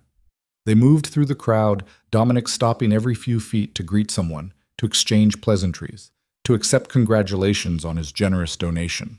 Emily smiled and nodded, spoke when spoken to, tried not to stare at the celebrities and power players surrounding them. Then she saw her, a woman in her 60s, elegant in navy silk, her silver hair perfectly coiffed, her posture radiating authority and old money. She stood near the bar, watching Dominic with an expression Emily couldn't quite read. "That's your mother," Emily said quietly. "That's my mother." Dominic's voice carried resignation and something like affection. "Ready?" "No." "Good answer. Come on." They crossed the ballroom, and as they approached, the woman's attention shifted to Emily with laser focus.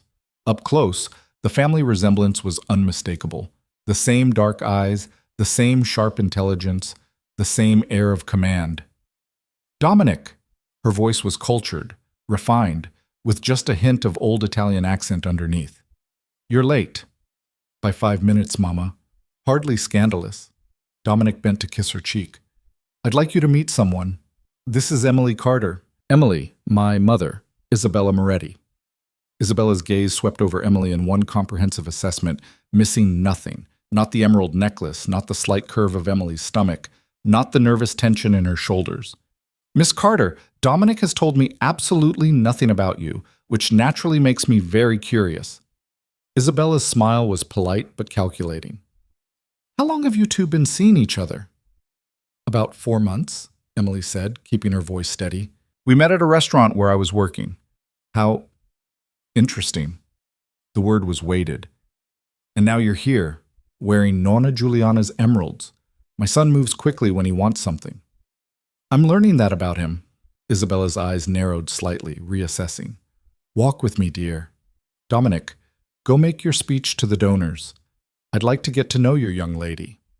It wasn't a request. Dominic shot Emily a look that was equal parts warning and encouragement, then disappeared into the crowd. Emily was left alone with a woman who felt more dangerous than half the criminals she'd met at Antonio's dinner. They walked slowly around the perimeter of the ballroom, Isabella's arm linked through Emily's in a gesture that looked companionable but allowed no escape. So, Isabella began, you were working in a restaurant. Doing what? Cleaning, service work. Emily saw no point in lying. I worked at Luminosa. And my son, who could have any woman in New York, chose to pursue someone who cleaned restaurants. Isabella's tone was neutral, giving nothing away. Why do you think that is? You'd have to ask him. I'm asking you. What do you think he sees in you? Emily took a breath, remembering what Dominic had said about his mother respecting strength. Honestly, I think he was tired of women who wanted him for his money and status. I didn't know who he was when we met. I didn't care about his wealth or his connections. I just saw a man who seemed interested in me as a person. And now? Now that you know who he is, what his life involves, do you still see him the same way? No, Emily admitted. Now I see him more clearly. The good and the complicated. But I also understand why he needs someone who isn't trying to use him. Isabella was quiet for several steps. You're pregnant. It wasn't a question, but Emily answered anyway. Yes. Is it his? Emily's heart stopped. This was the moment. The lie that had to be perfect. Yes, she said, meeting Isabella's eyes directly. It wasn't planned. We were careful, but not careful enough. When I told Dominic, I gave him an out, told him I'd handle it alone if he wanted. He chose to step up instead. That sounds like my son. Stubborn sense of responsibility. Isabella's gaze was piercing. You're scared, I can see it. But not of Dominic, of something else. I'm scared of this world, Emily said truthfully. I'm scared of making mistakes that could hurt him. I'm scared of not being good enough for what he needs. Finally, some honesty. Isabella stopped walking, turning to face Emily fully. Let me be clear with you, Miss Carter. I don't care that you are a cleaning woman. I don't care that you come from nothing. What I care about is whether you're using my son, whether this baby is a trap to secure your financial future, whether you're the kind of woman who sees a wealthy man and sees only opportunity. The accusation stung, but Emily kept her voice level. I understand why you'd think that, but if I were trying to trap Dominic, I'd have gotten pregnant on purpose instead of by accident. I'd have demanded marriage instead of being terrified when he suggested moving in together. I'd be pushing for more instead of constantly feeling like I'm in over my head. Isabella studied her for a long, uncomfortable moment. Then, unexpectedly, she smiled. You've got spine. Good. You'll need it if you're going to survive in my son's life. Does that mean you approve? It means I'm reserving judgment, but I don't disapprove, which for me is practically a blessing. Isabella's expression softened fractionally. One more question. Do you love him? Emily's throat tightened. This was the question she'd been dreading, because the honest answer was complicated and the simple lie felt wrong. I don't know yet, she said carefully. I care about him. I respect him. I'm grateful for everything he's doing for me and the baby. But love? We're still figuring each other out. At least you're honest about it. Isabella patted Emily's arm. Most women would lie and claim it was true love at first sight. Your uncertainty makes me believe you might actually be genuine. They returned to the main crowd, and Dominic materialized at Emily's side within moments, his hand finding the small of her back. How did it go? He murmured. Your mother is terrifying, but I think I survived. That's about the best outcome possible. Dominic's thumb traced a small circle on her back, a gesture of reassurance or perhaps unconscious comfort. Come on, we need to make the rounds before dinner. The evening blurred into a parade of faces and names, handshakes and polite conversations. Emily smiled until her face hurt, made small talk until her voice felt hoarse, and tried to ignore the way people's eyes lingered on Dominic's hand at her back, on the emerald necklace, on the subtle signs of intimacy between them. During dinner, seated at a table with major donors and their spouses, Emily found herself next to a woman named Catherine, who asked about the pregnancy with genuine warmth. "How far along are you?" "About 8 weeks. Still early." "Oh, that difficult first trimester. Are you managing the nausea?" Catherine launched into a detailed discussion of her own pregnancy experiences, and for a brief moment, Emily felt almost normal, like she was just a regular woman discussing pregnancy with another woman, not a person hiding a complicated web of lies. Then Catherine's husband leaned over and said, "Your Dominic is quite the catch. You must be thrilled." The possessive "your Dominic" jarred Emily back to reality.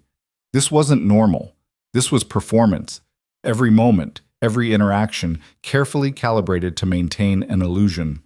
"I'm very lucky," Emily said, the words tasting like ash. After dinner, there was dancing. Dominic led Emily onto the floor as a string quartet played something classical and romantic. His hand settled at her waist, hers on his shoulder, and they moved together with the awkward precision of people still learning each other's rhythms. "You're doing well," Dominic said quietly. "My mother pulled me aside earlier, said you have potential." High praise from someone who terrifies me. "She terrifies everyone. It's her hobby." Dominic's lips curved slightly.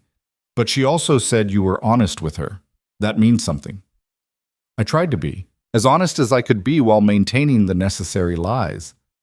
That's all any of us can do." Dominic pulled her fractionally closer as the music swelled. "This is the first time we've danced together. I'm not very good at it. You're doing fine, just follow my lead." They swayed together, the music wrapping around them, the crowd fading into background noise. For a moment, Emily let herself imagine this was real, that she was actually here with someone who cared about her, that the baby she carried was wanted and planned, that her life hadn't become a complicated fiction. Then Dominic's phone buzzed in his pocket. He pulled it out with a muttered apology, glanced at the screen, and his entire body went rigid. "What is it?" Emily asked, suddenly afraid. "We need to leave. Now." Dominic's voice was tight, controlled, but Emily heard the danger underneath. "Smile like nothing's wrong and walk toward the exit with me." Emily's heart was pounding, but she smiled and let Dominic guide her through the crowd. They made polite excuses, thanked the organizers, and moved toward the lobby with measured casualness that felt agonizingly slow. Once in the car, Dominic's mask dropped. "There's been an incident at the apartment building. Someone tried to bypass security to get to our floor." "What? Who?" "Unknown. Security stopped them, but it means someone knows where you're living and was willing to risk getting caught to get to you." Dominic was already on his phone, issuing rapid instructions to someone. "We're not going back to the apartment tonight. We're going somewhere else, somewhere more secure." Emily's hands were shaking. This is really happening. Someone actually tried to... Yes. And they failed. But we're not taking chances. Dominic's hand found hers, squeezed hard. "I promised you'd be safe. I'm keeping that promise." The car sped through Manhattan, taking turns that suggested evasive driving. Emily watched the city blur past.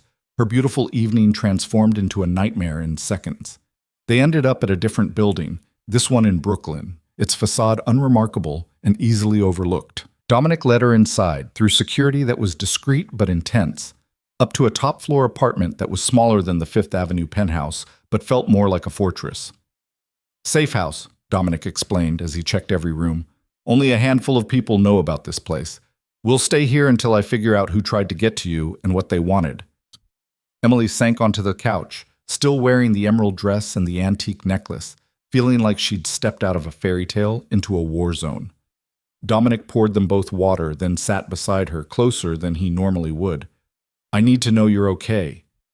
"I'm not okay. Someone just tried to get to me, to hurt me, or the baby, or..." Emily's voice broke. "This is never going to end, is it? There's always going to be another threat, another attack, another reason to be terrified."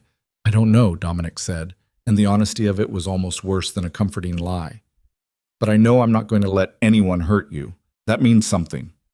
Emily looked at him, this complicated, dangerous man who'd promised to protect her and kept following through even when it cost him. And she realized something that terrified her more than any physical threat. She was starting to trust him, not just strategically, not just because she had to. Actually trust him, the way you trust someone you're building a life with. Thank you, she whispered, for keeping your promises.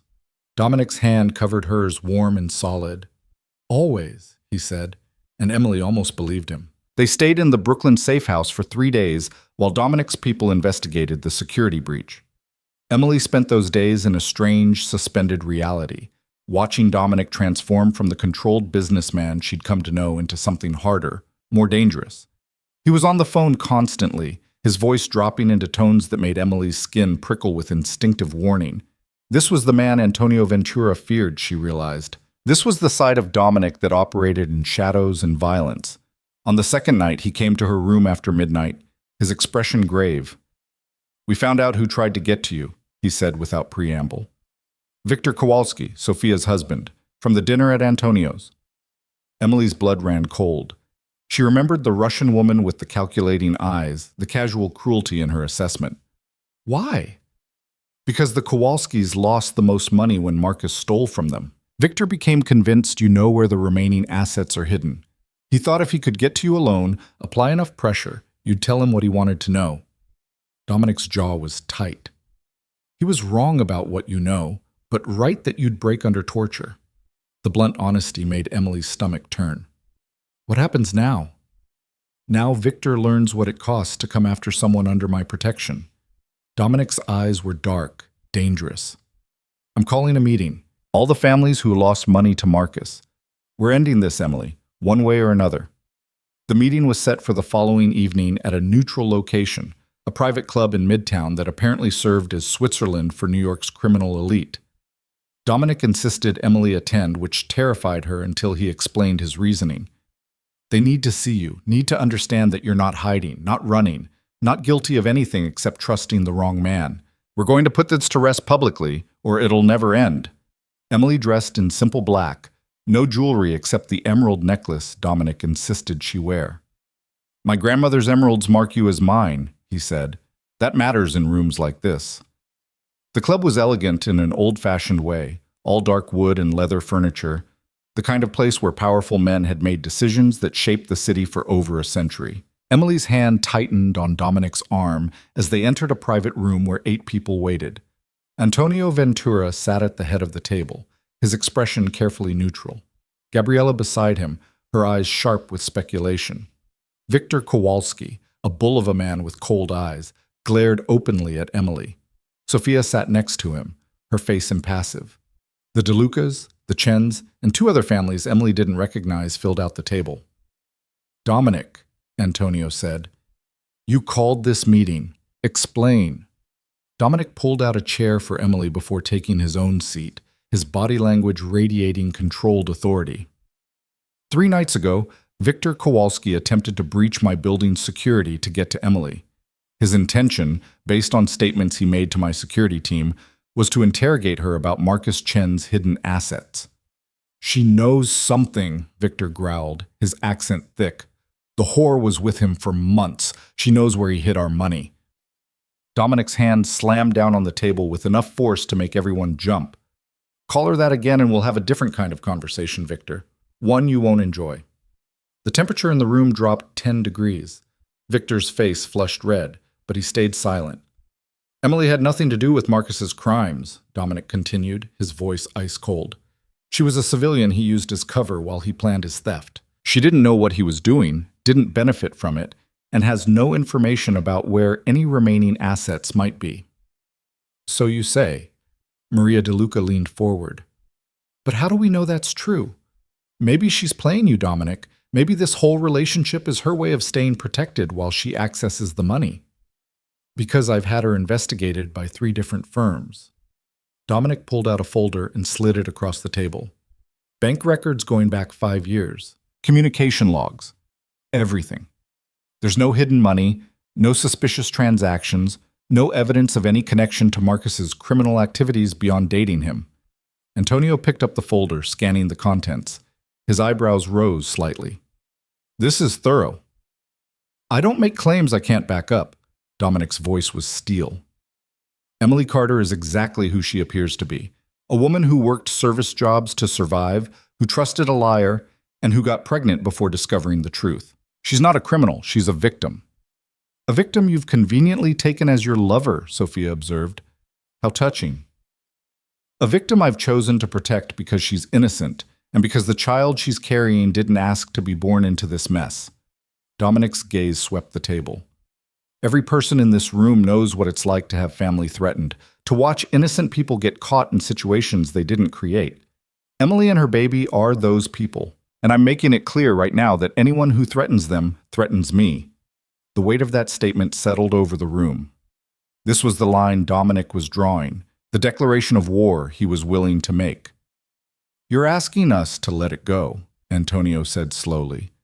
To accept that $4.7 million of your money and $13 million of ours is just gone, lost, written off as the cost of Marcus's betrayal. I'm not asking. I'm telling you the reality. Dominic leaned back in his chair, his posture deceptively casual. The money is gone. Marcus is dead. Punishing Emily won't bring it back. It'll just create more problems, more violence, more complications none of us need. And if we disagree? Victor's voice was a rumble of barely suppressed rage. If we think if we think she deserves to answer for her boyfriend's crimes? Dominic's smile was terrifying in its coldness. Then you and I have a war, Victor. Right here, right now. You come after Emily, I come after you. And we both know how that ends.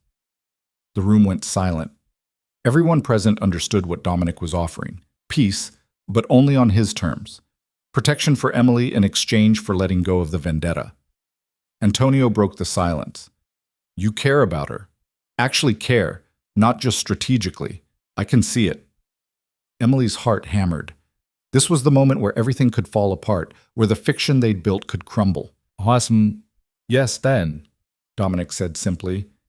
I care about her, and about the child she's carrying, enough to go to war if necessary. Antonio studied them both for a long moment. Then, surprisingly, he laughed. Well, that's at least honest. He turned to the others. I propose we accept Dominic's position. The Carter woman is off limits. We write off the losses and move forward. You can't be serious, Victor protested. 13 million is already spent or hidden where we'll never find it. Dominic's right about that. Antonio's voice hardened. And starting a war over a woman who probably doesn't know anything is bad business. I vote we let it go. One by one, the other families agreed. Some reluctantly, some pragmatically, but all of them understanding the mathematics of violence. Fighting Dominic would cost more than they'd lost to Marcus. Victor was the last to speak, his jaw clenched with fury. Fine, but if I find out she's lying, if I discover she did know something, you won't, Dominic interrupted. Because there's nothing to find. But I appreciate your agreement to leave her alone. The meeting ended with the kind of tense civility that characterized peace between enemies. As people filed out, Antonio stopped beside Dominic and Emily. You've changed, he said quietly. The Dominic I knew 6 months ago wouldn't have risked this much for anyone. Maybe I got tired of being that person, Dominic replied. Antonio glanced at Emily, something almost like approval in his expression. Take care of him, Miss Carter. He needs someone who sees him as more than just a useful alliance. After everyone left, Emily and Dominic sat alone in the quiet room. The adrenaline was draining from Emily's system, leaving her shaky and exhausted. Is it really over? She asked. The immediate threat, yes. Victor and the others will back off now. You're officially protected. Dominic's hand found hers on the table. But you should know. I wasn't bluffing in there. I meant what I said about going to war if necessary. Why? The question burst out of Emily before she could stop it. Why risk so much for me? We barely know each other. This whole thing started as a business arrangement. When did it become worth fighting a war over? Dominic was quiet for a long moment, his thumb tracing patterns on her hand. I'm not sure I can pinpoint the exact moment. Maybe it was watching you stand up to Gabriella and Maria at that first dinner, refusing to be intimidated. Maybe it was seeing your face when you heard the baby's heartbeat at the doctor's office. Maybe it was all those late-night conversations where you asked real questions instead of just agreeing with everything I said. He met her eyes. Or maybe it was realizing that for the first time in years I actually looked forward to coming home because you were there. Emily's breath caught. Dominic, I'm not asking you to love me, he continued. I know this started as protection, as strategy, but somewhere along the way it became real for me. You became real. And I'm not willing to let you get hurt just because the situation is complicated. Emily felt tears prickling at her eyes. I don't know what to say. You don't have to say anything. Just let me keep protecting you. Let me be there when the baby comes. Let me try to give you and your child the safe future you deserve. Dominic's voice was rough with emotion she'd never heard from him. That's all I'm asking. 3 months passed in a strange new rhythm. Emily's pregnancy progressed, her belly growing rounder as autumn turned to winter. She and Dominic settled into a life that blurred the lines between fiction and reality. They had dinner together most nights, talking about everything from current events to childhood memories. They attended events as a couple, their comfort with each other genuine now rather than performed. Dominic accompanied Emily to every doctor's appointment, his hand holding hers during ultrasounds, his voice asking questions about fetal development with genuine interest. Isabella became a regular presence, appearing at the apartment with baby gifts and unsolicited advice. She'd apparently decided Emily was acceptable, which manifested as a kind of aggressive grandmother-in-training behavior that was both exhausting and oddly touching. The baby needs a proper nursery, Isabella announced one December afternoon, sweeping into the apartment with fabric samples. Not just some corner of a bedroom, a real space. Mama, we've discussed this, Dominic said with the patience of long practice. We're handling it. You're handling it too slowly. The baby comes in 3 months. 3 months, Dominic. Isabella turned to Emily. Tell him you want a proper nursery. Emily, who'd been reading on the couch, looked up with amusement. I want whatever Dominic thinks is appropriate. See, she's sensible.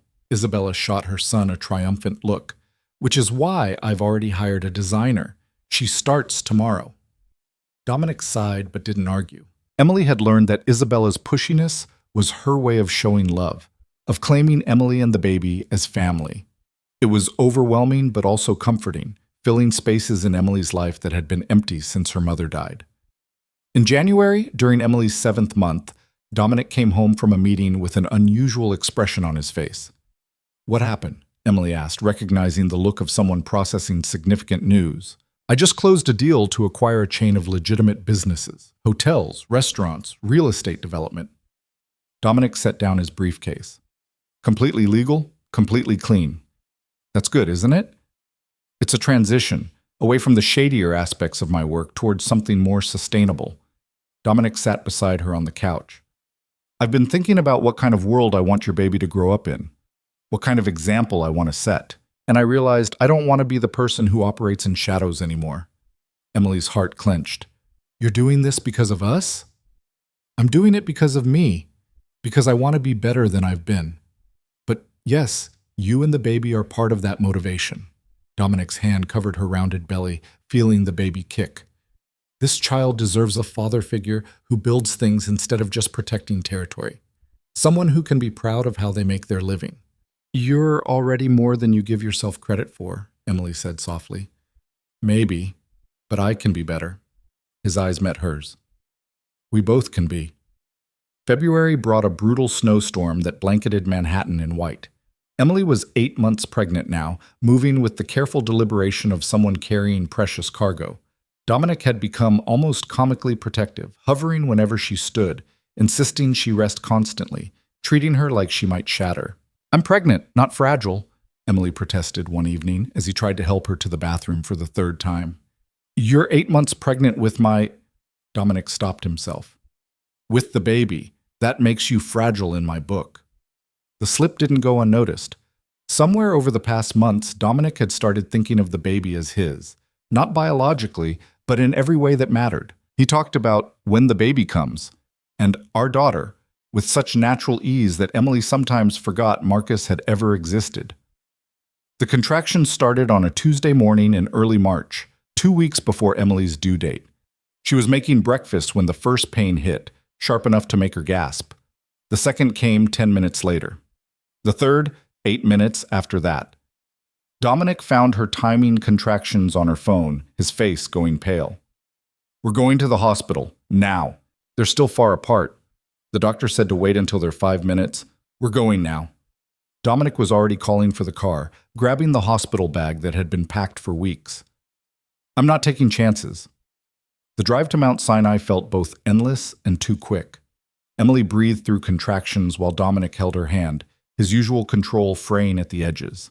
She'd never seen him nervous before, but he was definitely nervous now. Labor lasted 14 hours. Dominic stayed with her the entire time, letting her crush his hand during contractions, wiping her forehead with cool cloths, murmuring encouragement, even when Emily cursed him for getting her into this situation. Technically, I didn't get you into this, he pointed out during a brief respite between contractions. That was Marcus. Don't care. You're here, so you get blamed. Emily gritted her teeth as another contraction hit. I hate you right now. That's fair? Us. Dominic's voice was gentle. Hate me all you want. I'm not going anywhere. At 11:47 p.m., Sophia Rose Carter entered the world screaming her displeasure at the cold, bright hospital room. The nurse placed her on Emily's chest, and everything else faded to background noise. This tiny, perfect person with dark hair and delicate features, whose father had been a criminal and a liar, but who deserved none of that legacy. Emily looked up to find Dominic staring at the baby with an expression of complete wonder. Tears tracked down his face, something she'd never imagined seeing. She's perfect, he whispered. Do you want to hold her? Emily asked. Dominic's hands trembled as the nurse showed him how to support the baby's head, how to cradle her safely. Sophia looked impossibly small in his arms, but she quieted immediately, her tiny face scrunching as she tried to focus on this new person holding her. Hello, little one, Dominic said, his voice breaking. I'm Dominic. I'm going to take care of you and your mama. That's a promise. Emily watched him rock their daughter, because that's what Sophia was now, theirs, regardless of biology, and felt something shift permanently in her chest. This wasn't pretend anymore. This wasn't strategy or protection or convenient fiction. This was family. 2 days later, they brought Sophia home to the apartment, which Isabella had indeed transformed with a nursery that looked like something from a design magazine. The older woman was waiting with enough baby supplies to stock a small store.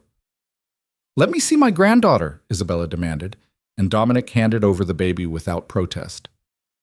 Emily watched Isabella coo over Sophia, watched Dominic hover anxiously like a new father, and felt tears streaming down her face. Hormones, she told herself. But it was more than that. The first weeks with a newborn were chaos. Sophia had strong opinions about everything and expressed them at full volume, often at 3 a.m. Emily was exhausted, overwhelmed, certain she was doing everything wrong. Dominic surprised her by being completely hands-on. He changed diapers, handled middle-of-the-night feedings with bottles of pumped milk, walked the floors with Sophia when she wouldn't settle. He approached fatherhood with the same focused intensity he brought to business, reading parenting books, asking the pediatrician detailed questions, learning everything he could about infant care. You're good at this, Emily said one night, watching him burp Sophia with practiced efficiency. I'm learning. There's a difference. Dominic adjusted the baby against his shoulder. But I want to be good at it. She deserves that.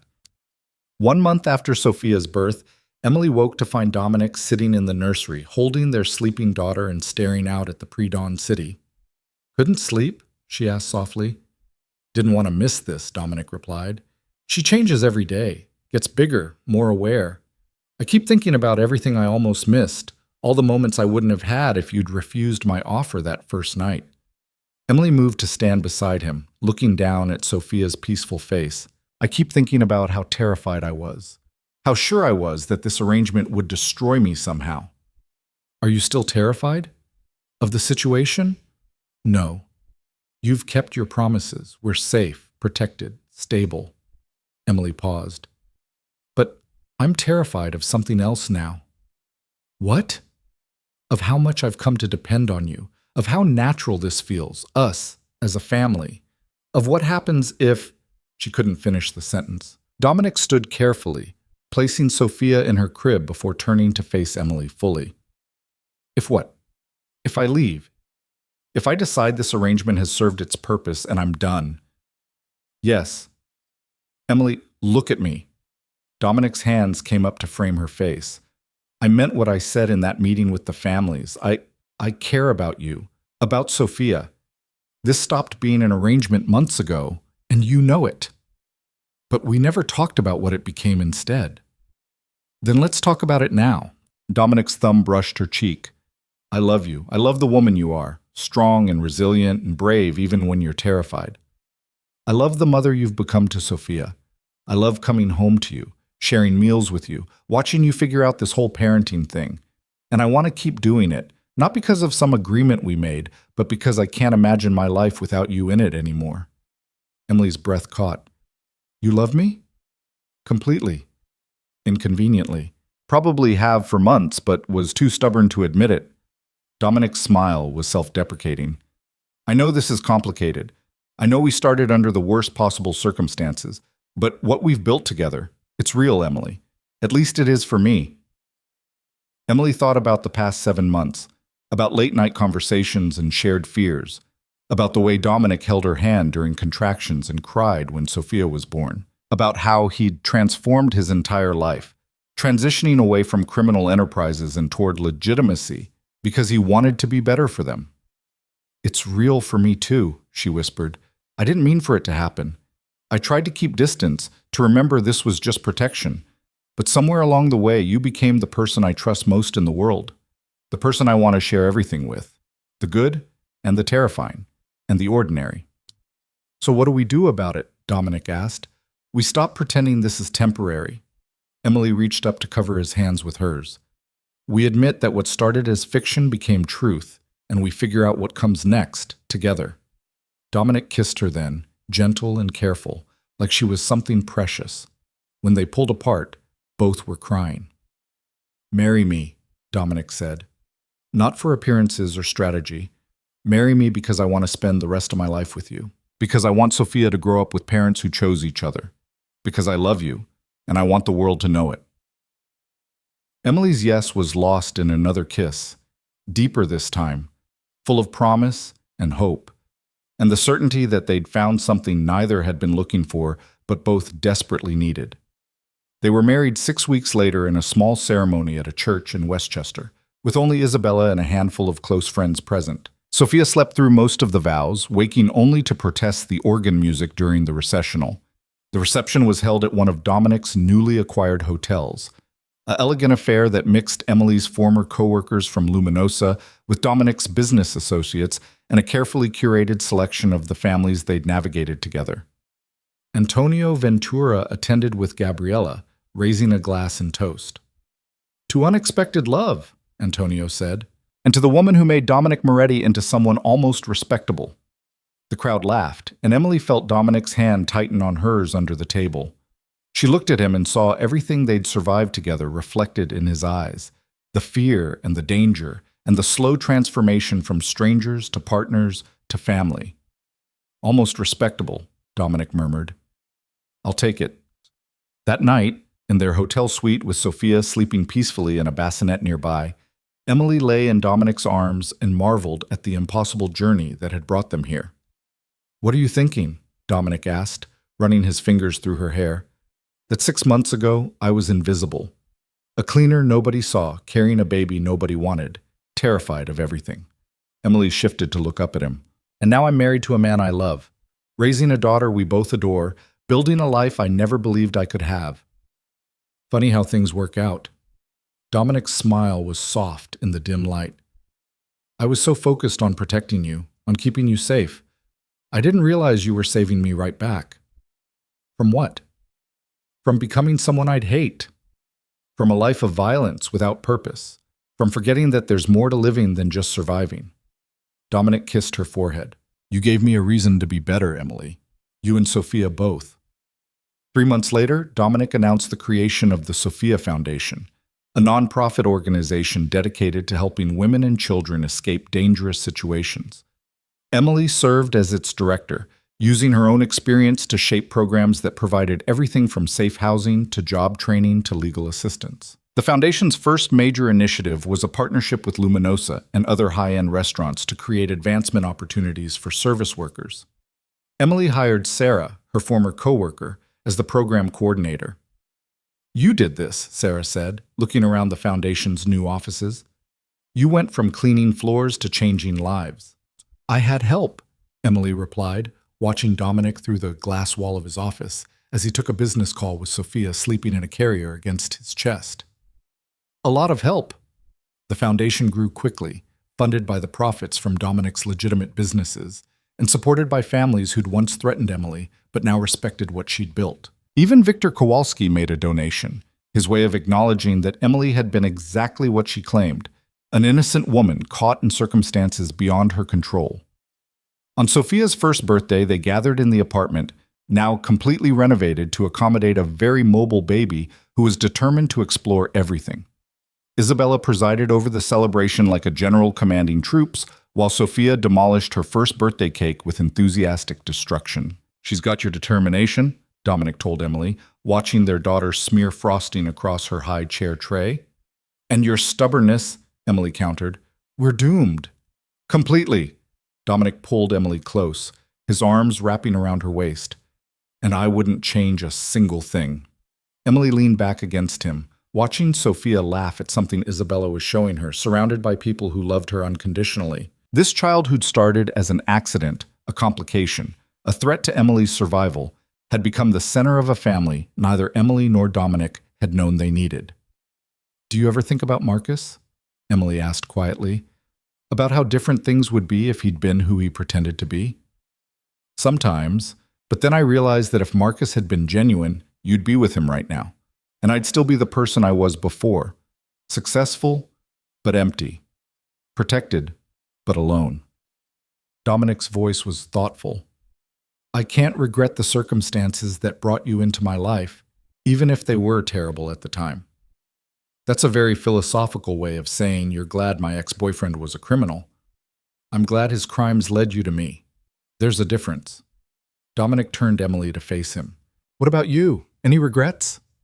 Emily thought about that terrified woman standing in a restaurant corridor, holding a pregnancy test, facing a dangerous stranger who'd just discovered her secret.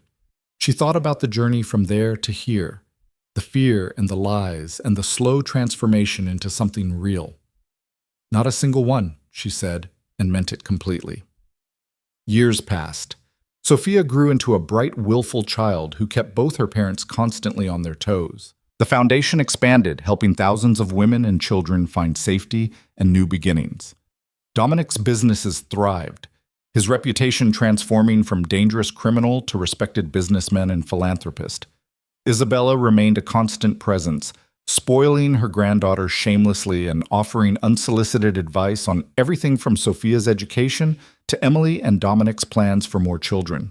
"You should give Sophia a sibling," Isabella announced one Sunday dinner when Sophia was 4. "She's getting spoiled being the only grandchild." "We're thinking about it, Mama," Dominic said with practiced patience. "Thinking isn't doing. At your age, Emily, you shouldn't wait too long."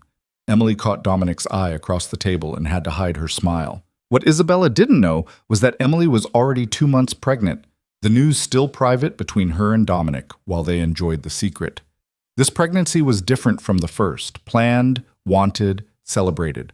When they told Sophia she was going to be a big sister, the little girl's excitement was immediate and loud. "I'm going to teach the baby everything," Sophia announced, "and protect them from bad guys, just like Daddy protects us." Dominic's expression went soft in the way it always did when Sophia reminded him why he'd changed his life. "That's right, sweetheart. We protect our family." On a quiet evening 7 months later, Emily went into labor with their son.